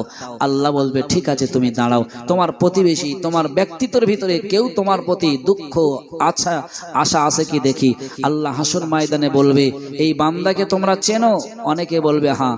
বলবে, এর প্রতি তোমাদের কোনো কিছু চাইবার আছে? অনেকে উঠে দাঁড়িয়ে বলবে, আল্লাহ আমার পিতাকে অন্যায়ভাবে হত্যা করেছিল। কেউ বলবে, আল্লাহ আমি ওনার ভাই আমার অন্যায়ভাবে জমি জায়গাকে গোপন করেছিল। বোন বলবে যে আমাকে জমি জায়গা বিষয় আমাকে গোপন করেছিল। এইভাবে বলতে বলতে প্রতিবেশী থেকে নিয়ে সবাই যখন বলবে, হুকুকুল ইবাদ, এই বান্দার হকগুলো আল্লাহ সব আমল থেকে মিটিয়ে দেবে, শূন্য হবে। এবারে জাহান্নামে যাবে না জান্নাতে যাবে? জান্নাতে যাওয়া সম্ভব নয়। সেজন্য বলা হয়েছে হুকুকুল্লাহর হুকুকুল ইবাদ, বান্দার হক আর আল্লাহর হক, এই দুটো হক আদায় করতে হবে। আল্লাহর হক হলো কোনো একটা ওয়াক্তের নামাজ আপনি পড়তে পারেননি কোনো কারণে, আল্লাহ ক্ষমা করলেও করতে পারে, ঠিক না ঠিক? কিন্তু বান্দার সঙ্গে আপনি হক নষ্ট করলেন, এটা আল্লাহ বলছেন বান্দা তুমি বান্দার কাছে আবার তুমি চাও, ক্ষমা চাইতে হবে বান্দার কাছে, ওই বান্দা তোমাকে ক্ষমা করবে, নইলে আমি আল্লাহ সম্ভব নয়। এটা পৃথিবীতে 1400 বছর আগে জানিয়ে দিয়েছে। আজকে তাই রসুল বললেন 7টা জিনিস থেকে বেঁচে থাকবে। ভাইরা বাবাজিরা, 7টা জিনিসের ভিতরে তৃতীয় নম্বর হলো ওয়াকাতলুন নাফসুল্লাতি হারামাল্লাহু ইল্লা বিল হক, অন্যায় ভাবে কেউ কাউকে হত্যা করলে হবে না। চতুর্থ নম্বর হলো ওয়া আকমালু মালির রিবা, তোমরা সুদ ভক্ষণ করতে পারবে না। আমার মনে হয় বর্তমান সময়ে সুদ ছাড়া কোনো মানুষ চলতে পারে না। ও ভাইরা বাবাজিরা, তাই তো বলবো, হাতে ধরে বলতে চাই, কোরআনের 2 পারার 3 সাফায় মিডিল পজিশনে মহান আল্লাহ বললেন ইন্নাল্লাযীনা কাফারু ওয়া মাতু ওয়া হুম কুফফারুন উলাইকা আলাইহিম লানাতুল্লাহি ওয়াল মালাইকাতি ওয়ান নাসি আজমাইন। হে পৃথিবী মানুষ, তোমরা শুনে রেখে দাও, কোন মানুষ যদি আল্লাহর কোরআন ভোলা হয়ে নবী ভোলা হয়ে কুফরি অবস্থাতে মৃত্যুবরণ করে, ওই মানুষটার জন্য লানাতুল্লাহ, আমি আল্লাহ আমার লানত থেকে যাবে, ওয়াল মালাইকাতি, আর সমস্ত মালাইকাদের, ওয়ান নাসি আজমাইন, এবং সমস্ত মানবদের লানত থেকে যাবে। অতএব আল্লাহ কোরআনে বলছে ইল্লাল্লাযীনা তাবু ওয়া আসলাহু ওয়া বায়ানু ফাউলাইকা আতুবু আলাইহিম ওয়া আনাত তাওয়াবুর রহিম। এজন্য কোরআনের মাহফিল দেওয়া ও ভাইয়েরা বাবাজিরা, কেউ যদি অন্যায় করে ফেলে, কেউ যদি সুদ ভক্ষণ করে ফেলে, কেউ যদি বিভিন্ন গুনার কাজ করে ফেলে, আল্লাহ বললেন বান্দারে তাবু ওয়া আসলাহু, তোমরা খালিস অন্তরে তাওবাতুন নাসুহা করো, তওবা করে নিয়ে নাও। আমি আল্লাহ বলছি তোমাদের ক্ষমা দেওয়ার জন্য আমি আল্লাহ সর্বসময় প্রস্তুত আছি। জোরে বলুন সুবহানাল্লাহ। তাহলে এটা সুযোগ আছে। আজকে শোনার পরে একটু বালিশে মাথা দিয়ে ভাববেন যে আমার জীবনে এই পর্যন্ত যা আমল আছে, যা ভালো কাজ আছে আর যা খারাপ কাজ আছে, হিসাব করলে আমি সাকসেসফুল জান্নাতে যেতে পারবো কিনা, আল্লাহর মনোনীত বান্দা হতে পারছি কিনা চিন্তা করবেন। যদি সত্যিকারে আপনার ভুল থাকে, আল্লাহ বললেন তাবু ওয়া আসলাহু ওয়া বায়ানু ফাউলাইকা আতুবু আলাইহিম ওয়া আনাত তাওয়াবুর রহিম। এই আয়াতের ব্যাখ্যায় বলা হয়েছে তুমি তওবা চাও, ক্ষমা চাও, আল্লাহ তোমাকে ক্ষমা করবে। জোরে বলুন সুবহানাল্লাহ। এখন বিচার হয়, বিচারের স্থলে ক্ষমা চাইতে হয় সবার সামনে, ঠিক না ঠিক? বিচারক থাকবে, বিবাদী থাকবে, সেখানে গিয়ে ভুল হলে ক্ষমা চাইতে হয়। আল্লাহ বলছে তেমন তোমাকে লজ্জিত হতে হবে না। তুমি ভুল করেছো, রাতের অন্ধকারে ওঠো, নামাজের মুসাল্লা ফেলো, ওই নামাজের মুসাল্লাতে গোপনে একা বসে অন্ধকারে আমার কাছে চাও। ইন্নাল্লাহা সামিউম বাসির, আমি আল্লাহ দেখতে পাই। ইন্নাল্লাহা আলিমুল গায়ব, আমি আল্লাহ বুঝতে পারি। ইন্নাল্লাহা লা ইখলিফুল মিয়াদ, ওই বান্দা যেটা চাইছে, যেটা ওয়াদা করেছি, আমি আল্লাহ ভঙ্গ করব না। জোরে বলুন সুবহানাল্লাহ। আজ থেকে চাইবো কার কাছে? আল্লাহর কাছে, গোপনে অন্ধকারে নিরালায় নির্ঝুমে যখন যেটা প্রয়োজন হবে চাইবেন, দেখবেন কোনোদিন আল্লাহ আপনাকে মাহরুম করবেন না। তবে চাওয়ার আগে ঈমান মজবুত রাখতে হবে, আর ঈমান মজবুত রাখতে গেলে ক্বালা আস-সালাতু লিওয়াক্তিহা, সময় মতো নামাজ আদায় করতে হবে, ঠিক না ঠিক? আল্লাহ বলছে তুমি নামাজ পড়ো, আর আমি নামাজ পড়বো না, চাইবো আল্লাহর কাছে। আল্লাহকে শুনবেন? অতএব আপনি নামাজ পড়ে নেন। রসুল বলছেন কেউ যদি ফজরের সালাত আদায় করে, আল্লাহ রসুল তার জন্য জিম্মাদার হবে। জোরে বলবেন সুবহানাল্লাহ। এলাকার এমপিরা যায়, এমএলএ যায়, সাথে কল পুলিশ প্রশাসন থাকে, তাদের গাইড করার জন্য। রসুল বলছে বান্দার গাইড করার জন্য আল্লাহর ফেরেশতাই যথেষ্ট, আল্লাহ রসুল যথেষ্ট। কেউ যদি ফজরের নামাজ পড়ে নেয়, আমার আল্লাহ রসুল তার জন্য জিম্মাদার হয়। পৃথিবীর কোনো কেউ তাকে ক্ষতি করতে পারে না। জোরে বলুন সুবহানাল্লাহ। অতএব আপনাদের মসজিদে জানি না ফজরের ওয়াক্তে 5 ওয়াক্ত কেমন মুসল্লি হয়, বরং জানাজার নামাজ যদি হেঁকে দিয়ে দেয় যে আজকে জানাজা হবে আসরের পরে কিংবা জোহরের পরে, আমার মনে হয় জানাজার মাঠে আর জায়গা দেওয়া যায় না, ঠিক না ঠিক? আপনারাই বলতে পারবেন জানাজার নামাজের দাম বেশি না তার থেকে কোনো ওয়াক্তে ফরজ ওয়াক্তের দাম বেশি? কিন্তু নতুন ডিজাইন দেখেছে, ইমাম সাহেব বলে দিল আসরে পরে জানাজা হবে, মানুষ জানাজা পড়তে গিয়েছে, মসজিদের পাশে মাঠ, কিছু মানুষ আসরের নামাজ পড়ছে আর মানুষেরা ইন্তজার মানে অপেক্ষা করছে ওরা কখন নামাজ পড়ে বার হবে, ওদের সঙ্গে জানাজা পড়বো। এরকম হয় না? হয় না? আরে ওরা বোঝে না যে জানাজার থেকে আরো দামি হলো এই আসরের নামাজ। সারা জীবনে যদি জানাজা পড়েন এক ওয়াক্ত ফরজ নামাজের সমতুল্য আপনি করতে পারবেন না। অতএব আপনার জন্য আমার জন্য কর্তব্য হলো 5 ওয়াক্ত নামাজ আদায় করা। আগামী দিন থেকে চেষ্টা করেন, নিয়ত করেন যেন কারোর জীবনে ওয়াক্ত যেন ছাড় না যায়, প্রত্যেকে যেন 5 ওয়াক্ত নামাজ আদায় করি। বলেন আল্লাহুম্মা আমিন। কষ্ট হচ্ছে নাকি? তাকবীর দান তো দেখি, নারায়ে তাকবীর। কষ্টের মাধ্যম দিয়ে যেন একটা আওয়াজ হচ্ছে, একটু জোরে আওয়াজ দিলে বুঝতে পারবো। নারায়ে তাকবীর, নারায়ে তাকবীর।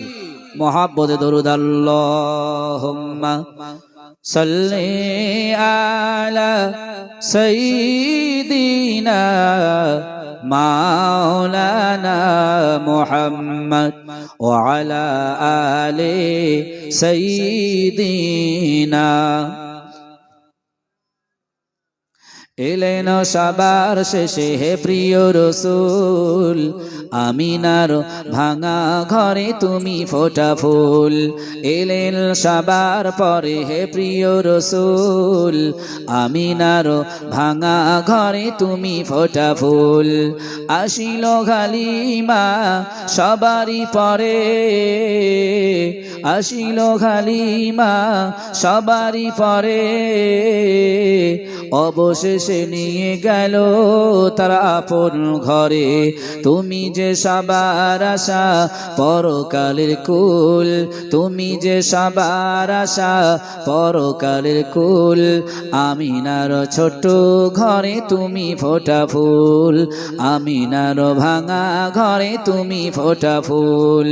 আল্লাহুম্মা সাল্লি আলা সাইয়্যিদিনা মাওলানা মুহাম্মদ ওয়া আলা আলি।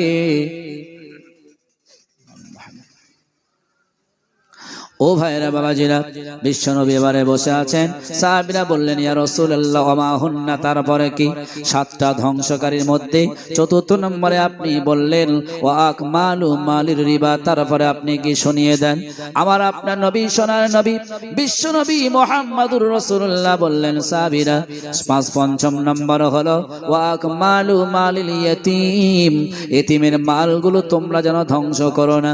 6 নম্বর হলো ওয়া কসফুল মুহসানাতিল মুমিনাতিল গাফিলাত, যুদ্ধের ময়দান থেকে কখন কেউ কোনো পালিয়ে যাবে না। আর 7ম নম্বর হলো তোমাদের ঘরের নারীদের, স্ত্রীদের, মেয়েদেরকে মিথ্যাভাবে কোনো দোষ দেবে না। কারণ রাসূলুল্লাহ বললেন, সাহাবীরা তোমরা কি জানো এই পৃথিবীতে সব থেকে দামি সম্পদ কোনটি? সাহাবীরা কেউ বললেন বাড়ি, কেউ বললেন গাড়ি, কেউ বললেন টাকা, কেউ বললেন পয়সা। আমার আপনার নবী সোনার নবী বললেন, সাহাবীরা শুনে রেখে দাও, এই পৃথিবীর জমিনে সব থেকে দামি সম্পদ হলো আদ-দুনিয়া কুল্লুহা মাতাউন ওয়া খায়রু মাতাইদ দুনিয়া আল মারওয়াতু সালিহা। রাসূলুল্লাহ বললেন, এই পৃথিবীর মধ্যে সব থেকে দামি সম্পদ বাড়ি নয়, সব থেকে দামি সম্পদ গাড়ি নয়, সব থেকে দামি সম্পদ হলো as-সালিহা, উত্তম সতী সাধবী পর্দাশীলা নারী। একবার জোরে বলুন সুবহানাল্লাহ। যার ঘরে দামি সময় সম্পত্তি যদি বুঝতে হয়, পর্দাশীলা নারী, দিনদার নারী, স্বামী ভক্তি নারী দেখতে হবে। যদি পাওয়া যায় সেটাই হলো সব থেকে দামি সম্পদ। ঠিক না বেঠিক? এই দামি সম্পদের কথা বলতে গিয়ে আম্মাজানদের একটা কথা মনে পড়ে, আম্মাজান খাদিজার কথা। আম্মাজান খাদিজাতুল কুবরার ইন্তেকাল যখন হলো তখন বয়স ছিল 65। রসুলের বয়স তখন দাঁড়িয়েছে কত? দাঁড়াবে 50 বছর। এই 50 বছরের রসুল আর 65 বছরের খাদিজার ইন্তেকাল হলো। রসুল্লাহ দাফন কাফন করবেন, কাফন পরিয়ে দাফনের জন্য নিয়ে গেলেন কবরের পাশে, সবাই মাটি দিলেন, কিন্তু রসুল্লাহ ওই কবরের পাশে বসে আছেন। কেন জানেন? রসুল্লাহ এই জন্যই বসেছেন, আম্মাজান খাদিজার কবরের প্রশ্নের জবাব তিনি দেবেন, তাই। জোরে বলুন সুবহানাল্লাহ। ফেরেশতা এসে বললেন, রসুল আপনি মাথা তোলেন, কাঁদবেন না, চিন্তা করবেন না। যে খাদিজার জন্য আপনি চিন্তা করছেন, ওই খাদিজার প্রশ্নের জবাব আল্লাহ নিজেই দায়িত্ব নিয়েছেন। আর একবার জোরে বলুন সুবহানাল্লাহ। একটাই কারণ, স্বামী ভক্তিটা ছিল, তাই নারীদেরকে উত্তম সম্পদ তৈরি হয়েছিল। তাই আজকে আমাদের নারীদের সম্পদ সব থেকে দামি বানাতে গেলে তাদের পর্দাশীল বানাতে হবে, দিনদার বানাতে হবে। ভাইরা বাবাজিরা, যে কথা বলতে এত দূর চলে এসেছি, এবার সেই বান্দি বলবে আল্লাহ আমার স্বামীকে ডেকে দিয়ে দাও, স্বামীকে নিয়ে দাবিয়ে দাবিয়ে জাহান্নামে যাব। তারপরে স্বামীকে ডেকে দেওয়া হবে। এবারে আল্লাহকে বলবে আল্লাহ আমার ছেলেকে ডেকে দাও, ছেলেকে ডেকে দেওয়া হবে। তারপরে বলবে ভাইকে ডেকে দেওয়া হয়, চারজন পুরুষকে ডেকে দেবে, দাবিয়ে দাবিয়ে জাহান্নামে যাবে। ও ভাইরা বাবাজিরা, আজকে আপনারা বলেন একটা নারী যদি সেদিন চারজন পুরুষকে দাবিয়ে দাবি জাহান্নামে চলে যায়। তাই রাসূলুল্লাহ বললেন ও আমার উম্মতি তোমরা শুনে রেখে দাও, আমি যখন 21 বছর বয়সে মেরাজে গিয়েছিলাম, ওই মেরাজে গিয়ে জান্নাত জাহান্নাম দেখেছি। আমি জান্নাতের ভেতরে দেখেছি গেটে লেখা রয়েছে আদ-দায়ুস লা ইয়াদখিলুল জান্নাহ, দায়ুস কখনো জান্নাতে প্রবেশ করবে না। তাই তো নবী আমার জানিয়েছে তিনটি কাজের ভিতরে একটি হলো দায়ুস, দায়ুস হওয়া যাবে না।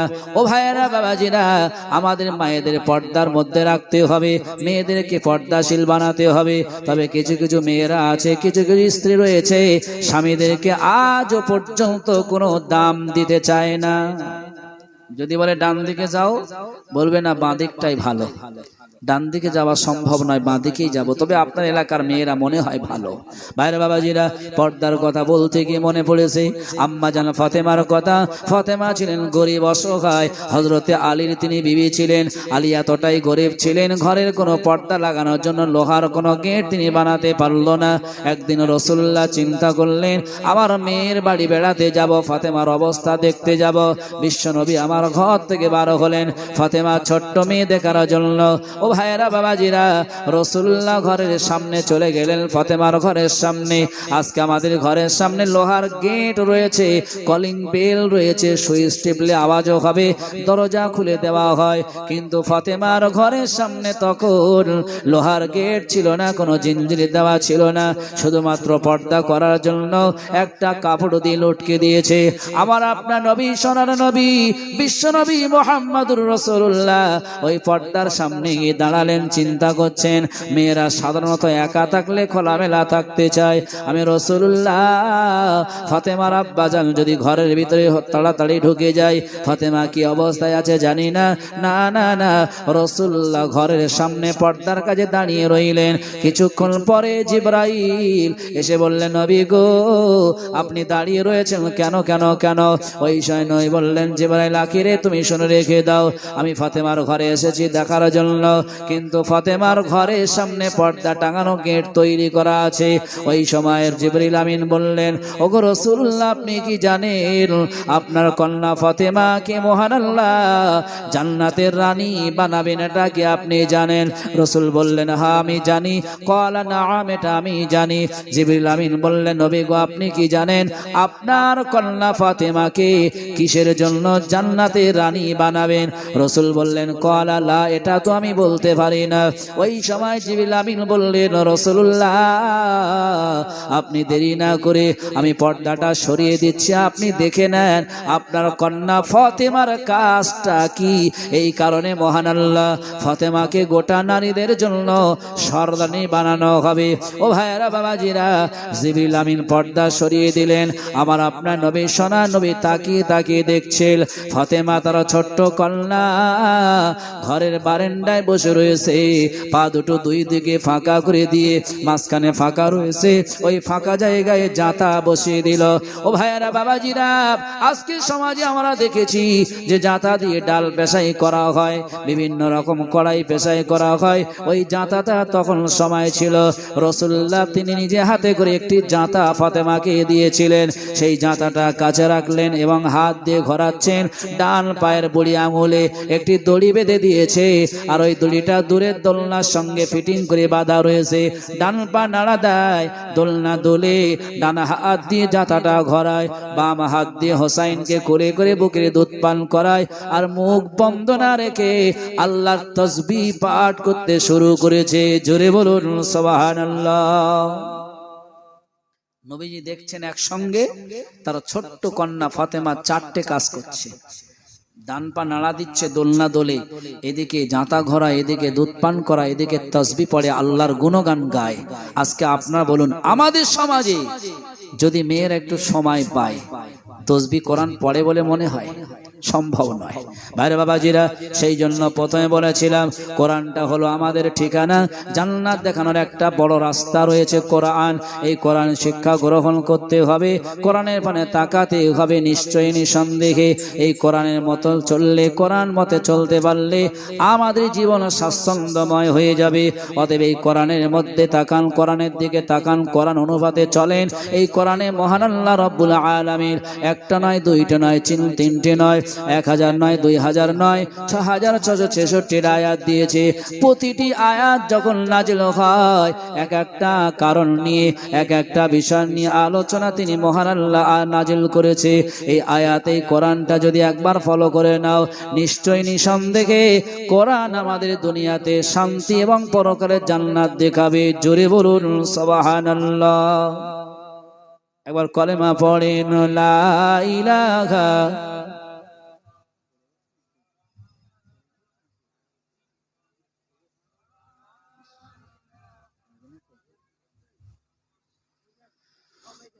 জোরে জোরে বলেন, লা ইলাহা ইল্লাল্লাহ,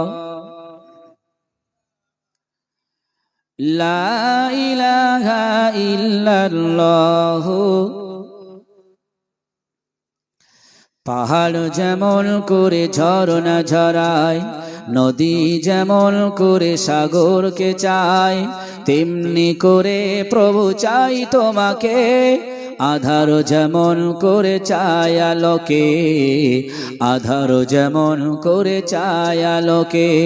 পাহাড় যেমন করে ঝরনা ঝরায়, নদী যেমন করে সাগরকে চায়, তেমনি করে প্রভু চাই তোমাকে। আধার যেমন করে চায় আলোকে, আধার যেমন করে চায় আলোকে। গধূলির আলো আভাবি কাল বেলা, কাটে না প্রভু রঙের মেলা। গধূলির আলো আভাবি কাল বেলা, কাটে না প্রভু রঙের মেলা। জীবনের সবখানে চাই তোমাকে, আধার যেমন করে চায় আলোকে, আধার যেমন করে চায় আলোকে।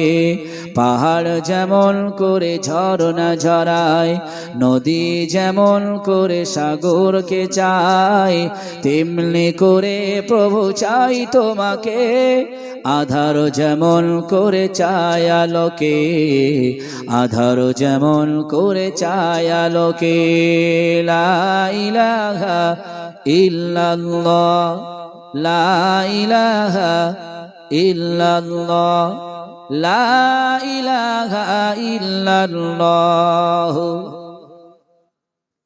ও ভাইরা বাবাজিরা, যে কথা আলোচনা করতে এত দূর চলে এসেছি, তাহলে মহান নবী আমরা জানিয়ে দিয়েছে এই পৃথিবীতে ঈমানটাকে বাঁচিয়ে রাখতে গেলে, ঈমান মজবুত করতে গেলে প্রথম নাম্বার কাজ হলো ক্বালা সালাতু লিওয়াক্তিহা।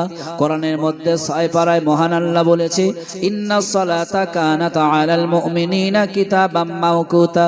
নির্দিষ্ট সময় তোমাদের জন্য আমি আল্লাহ নামাজটাকে ফরজ করে দিয়েছি। বিশ্ব নবী আমরা জানিয়ে দিয়েছে, ও সাহাবীরা, ও উম্মতি মুহাম্মাদিরা, তোমরা শুনে রেখে দাও, এই পৃথিবীর জমিনে নামাজটা এমন একটা জিনিস, বাইনাল আবদ বাইনাল কুফরি তারাকুস সালাত। নামাজটা এমন একটা জিনিস, সালাত এমন একটা জিনিস, একজন মুমিন আর মুনাফিকদের চিহ্ন করার জন্যই যথেষ্ট। এখন আপনারা বলেন তো দেখি, আমি একটা হিন্দু ছেলেকে আর একটা মুসলমান ছেলেকে, দুইজনকে যদি স্টেজে তুলে দেই, একই রকম ড্রেস তাদের পরিয়ে দেই, একই রকম দেখতে তাদের, এই এই দুটো ছেলে দুই দিকে রেখেছি, আপনারা জানেন না কোনটা হিন্দু কোনটা মুসলমান, কোনটা বেনামাজি কোনটা নামাজি আপনারা চেনেন না। এখন যদি আপনাদের প্রশ্ন করি কে হিন্দু আর কে মুসলমান বলেন তো দেখি, আপনারা খুঁজবেন এর হাত যেখানে এর হাতও সেখানে বানিয়েছে, এর যেখানে চোখ এর সেখানে চোখ আল্লাহ বানিয়েছে, কোনো মতেই চেনা সম্ভব নয়, চিনতে পারবেন না। অবশ্য যদি আপনি মনে করেন ওই ছেলেটার রক্ত নেব, মুসলমানের রক্ত আর হিন্দু রক্ত ডিভাইডেড আছে কি বলে মনে হয়? একই রকম কালার, একই রকম রক্তের কালার রয়েছে, এতে করে চেনা সম্ভব নয়। তাই 1400 বছর আগে নবী আমারা জানিয়েছে বাইনাল আবদি ওয়া বাইনাল কুফরি তারকুস সালাত। ওরে পৃথিবী বান্দা তোমরা শুনে রেখে দাও, আমি রাসূলুল্লাহ বলছি নামাজ এমন একটা জিনিস যে ব্যক্তিটি সালাত আদায় করেছে ওই মানুষটাকে তোমরা সর্বদাই মুসলমান বলেছেন। আর একবার জোরে জোরে বলুন সুবহানাল্লাহ। এই নামাজের জন্য শরিয়াতের জন্য রাসূলুল্লাহ তো এত অত্যাচার হয়েছেন, ঠিক না বেঠিক? এত মার খেয়েছেন তায়েফের জমিনে, উহুদের ময়দানে, খন্দকে, পরীক্ষায়, বিভিন্ন যুদ্ধে রাসূলুল্লাহ অংশ নিয়েছেন একটাই কারণে, উম্মতি মুহাম্মাদি যাতে এই পৃথিবীতে এসে এই আদায় করে যেন তারা জান্নাতমুখী হতে পারে। কিন্তু আজকে আমরা দাম দেই না। উহুদের ময়দান রাসূলুল্লাহ দান-ধন শহীদ হয়েছে, কপাল দিয়ে রক্ত ঝরেছে, তারপর রাসূলুল্লাহ আমাদের জন্য এই দিনটাকে এনে হাজির করে দিয়েছে। আর আমরা দিন পেয়েছি আরামে, আনন্দে, পরিশ্রম করতে হলো না, কোনো জিহাদ লাগলো না। এই আরামে দিন পাওয়ার পরে সেই দিনের ভিতরে যা কাজ আছে, শরিয়াতের যা বিধিবিধান আছে, আমরা সেগুলোকে অনেকেই বাদ দিয়ে চলি, ঠিক না বেঠিক? ভাইরা বাবাজিরা, আমি আমার সংক্ষিপ্ত সময়ের ভিতরে সংক্ষিপ্ত করতে গিয়ে একটা কথা বলতে চাই। মানুষ সবাইকে মারা যেতে হবে, কেউ পৃথিবীতে বেঁচে থাকবে না। কারণ আল্লাহ বলেছেন ফি বুরুজিম মুশাইয়্যাদা, কোরআনের 5 পারায় মহান আল্লাহ বললেন আইনামা তাকুনু ইদরিকুমুল মাউতু ওয়ালাউ কুনতুম ফি বুরুজিম মুশাইয়্যাদা। বান্দা তোমরা মৃত্যুর ভয়েতে লোহার ঘর যদি বানাও, সীসা দিয়ে ঘর বানাও, যে ঘরে মশা ঢুকবে না, বাতাস ঢুকবে না, ওই ঘরে কেউ যদি ঢুকে বলে আমার মৃত্যু ধরতে পারবে না, আমি আল্লাহ বলছি নিশ্চিত ফি বুরুজিম মুশাইয়্যাদা, ওই ঘরের ভিতরে মৃত্যু প্রবেশ করবে। ও ভাইরা বাবাজিরা, আল্লাহ কোরআনে বলেছেন ইন্নাল আবরার লাফি নাঈম ওয়া ইন্নাল ফুজ্জার লাফি জাহিম। ভালো মানুষ যখন মারা যায়, ওই মানুষটা দেহ নিয়ে, ওই মানুষটা রূহ নিয়ে সঙ্গে সঙ্গে ফেরেশতারা 7 তবক আসমানের উপর একটা ঘর রয়েছে যার নাম হলো ইল্লিন, ওই আরামদায়ক ঘরে রেখে দিয়ে দেয়। আর ওয়া ইন্নাল ফুজ্জার লাফি জাহিম, পাপীরা যখন মারা যায়, পাপিষ্ঠ যখন মারা যায়, ওই মানুষের রূহটা নিয়ে 7 তবক জমিনের নিচে একটা ঘর আছে যার নাম হলো সিজ্জিন, সেখানে রেখে দিয়ে দেয়। আমি জানি না আপনার এলাকায় মানুষ মরে গেলে রূহ বার করে কতদিনে? রূহ বার করেন তো নাকি? কতদিনে রূহ বার করেন? অনেক বয়স্ক বাবাজিরা এখনো করে 4 দিনে, কেউ 10 দিনে, কেউ 20 দিনে রূহ বার করে। আচ্ছা আপনারা কি করেন? রূহ বার করেন কয় দিনে? রূহ বার হয় না, একদম ঠিকই। কোরআন বলছে ইন্নাল আবরার লাফি নাঈম, ভালো মানুষ মারা গেলে সঙ্গে সঙ্গে এক মুহূর্ত দেরি লাগে না, রুহুটা নিয়ে আল্লাহর আরশে আজিমে উপরে একটা ঘর ইল্লিন, সেই ঘরে রেখে দেয় ভালো মানুষের রুহু। আর খারাপ মানুষের রুহু নিয়ে কোথায় চলে যায়? 7 তবক জমিনের নিচে, দেহে পড়ে থাকে এই জমিনে, এই দেহটা কবরে নিয়ে যায়। অনেক বৃত্তান্ত ইতিহাস। এখন আপনাদের কাছে প্রশ্ন করি, একটু বলেন তো দেখি, অনেকদিন আপনারা আলোচনা শুনছেন, অনেক ওয়াজ শুনেছেন, মানুষ মরে গেলে রুহু যদি সঙ্গে সঙ্গে উপরে আর ভালো খারাপ হলে নিচে চলে যায়, মানুষ যখন এমনি ঘুমায় তার রুহুটা কোথায় থাকে? রান্নাঘরে না খেলার মাঠে? বলেন একটু, জানেন না নাকি? জানেন না, লক্ষ্য করেন। যেটা বলার উদ্দেশ্য হলো, বাইরে বাবাজিরা, কিতাবের মধ্যে এসেছে, কোরআনের মধ্যে বলা হয়েছে, হাদিসের মধ্যে বলা হয়েছে, কোন মানুষ যদি ঘুমিয়ে যায়, আমার আল্লাহ পাক রব্বুল আলামিন ওই মানুষটার রুহুটার হুকুম করে দিয়ে দেয়, সঙ্গে সঙ্গে রুহুটা ঘুমের সঙ্গে সঙ্গে ওই রুহুটা গিয়ে আল্লাহ পাকের আরশে আজিমের কাছে সিজদায় পড়ে যায়। জোরে বলুন সুবহানাল্লাহ। যদি মানুষটা ভালো হয়, ওই ভালো মানুষের রুহুটা আল্লাহ আল্লাহর একেবারে নিকটবর্তী কাছাকাছি সিজদা দেয়। আর যদি মানুষটা পাপী হয়, মাতাল হয়, ওই মানুষটা রুহুটা আল্লাহ ছাড়া অনেকটাই দূরে দাঁড়িয়ে সেখানে সিজদা দেয়। ও ভাইরা বাবাজিরা, আজকে বলুন তাহলে নেক মানুষ হওয়া দরকার আছে কিনা? আমার আপনার নবী জানিয়েছেন, বিশ্ব নবী জানিয়েছেন, তোমাদের মৃত্যু নিকটবর্তী সময় কেউ জানে না কার কখন মৃত্যু হবে। অতএব মৃত্যুর ভয়েতে কেউ যদি রাতের অন্ধকারে আল্লাহকে বলে, আল্লাহ মৃত্যু আমারও হবে, এই পৃথিবীর বাড়ি বানিয়েছি, গাড়ি বানিয়েছি, সব বানিয়েছি আল্লাহ, ঘরের আলো বন্ধ করে দিয়ে একবার ভাবুন যে ঘরটা অন্ধকার, আর কবরে যখন যাব তখনও অন্ধকার থাকবে, বাড়ির ছেলে থাকবে না, বিবি বাচ্চা থাকবে না, ওই কবরে একাকী থাকতে হবে। এই কথা মনে করে যদি একবার তাওবা পড়ে নিতে পারো, নামাজের কথা মনে করে নিতে পারো, আল্লাহর কসম নবী জানিয়েছে ওই বান্দাকে মহান আল্লাহ তারা পৃথিবীর সকল গুনাহকে তওবার বিনিময়ে ক্ষমা করে দেয়। আর একবার জোরে জোরে বলুন সুবহানাল্লাহ। অতএব আজকে কবরের কথা একটু চিন্তা করতে হবে, কবরের কথা একটু ভাবতে হবে।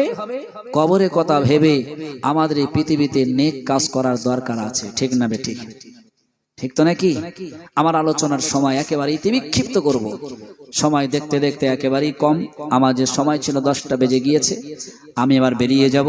তো যাই হোক, আপনাদের কাছে যে আলোচনা করলাম আপনাদের কষ্ট হচ্ছে নাকি? আমি ছোট্ট একটা জিনিস বোঝাতে চাইবো, বুঝিয়ে আমি বিদায় নেব। এলাকার ছেলেরা মাধ্যমিকের পরীক্ষা, উচ্চ মাধ্যমিক পরীক্ষা দেয় না? দেয় তো নাকি? এখন কোন ছেলে পরীক্ষা দিতে হলে ঢুকে গেছে, সঙ্গে আব্বা গিয়েছে। তার আব্বা যখন যায়, এখন আব্বা দোয়া করছে, আল্লাহ আমার ছেলে পরীক্ষা দিতে ঢুকেছে, প্রশ্ন সহজ করে দাও, উত্তর যেন লিখতে পারে। এই দোয়াটা ভালো না খারাপ? কথা বলেন সবাই বলছেন ভালো। একটু নেগেটিভের দিকে যাওয়া হোক। যে বাপ দোয়া চেয়েছে ছেলের জন্য, সবাই বলছেন ভালো, ওই ছেলেটা কোনোদিন স্কুলে যায়নি, মাধ্যমিকের বই কিনিও নি, পড়েও নি। আজকে কি পরীক্ষা, বাংলা, ইতিহাস, ভূগোল, বিজ্ঞান না অঙ্ক না ইংরাজি, তাও জানে না। এবার আপনারা বলুন, এই ছেলেটার প্রশ্ন সহজ হওয়ার জন্য এর আব্বা একলা দোয়া করলে হবে, না এই গ্রাম থেকে কিছু লোক যেতে হবে? হ্যাঁ, ও যদি গোটা বিশ্বের মানুষ আসে, ওর প্রশ্ন সহজ করার জন্য সম্ভব নয়। ধরে নেন কবরটা পরীক্ষার হল। এই কবরে যখন আমি আপনি যাব, আমাদের আমল আমাদের নিজে যেতে হবে। কারোর ভরসা করে গেলে, কারোর উপরে তাওয়াক্কাল করে থাকলে কোনোদিন সম্ভব নয়। অতএব আমার জীবন আমাকে তৈরি করে আমাদের যেতে হবে, ঠিক না বেঠিক? অতএব ইতিবিক্ষিপ্ত আলোচনার মাধ্যম দিয়ে আমি আপনাদের শোনাতে চাইব, যতটুকু আলোচনা শুনলেন যেন প্রত্যেকে আমল করে চলতে পারি। সকলে বলুন আল্লাহুম্মা আমিন। ওয়া আখিরু দাওয়ানা আনিল হামদুলিল্লাহি রাব্বিল আলামিন। দরুদ শরীফ। আল্লাহুম্মা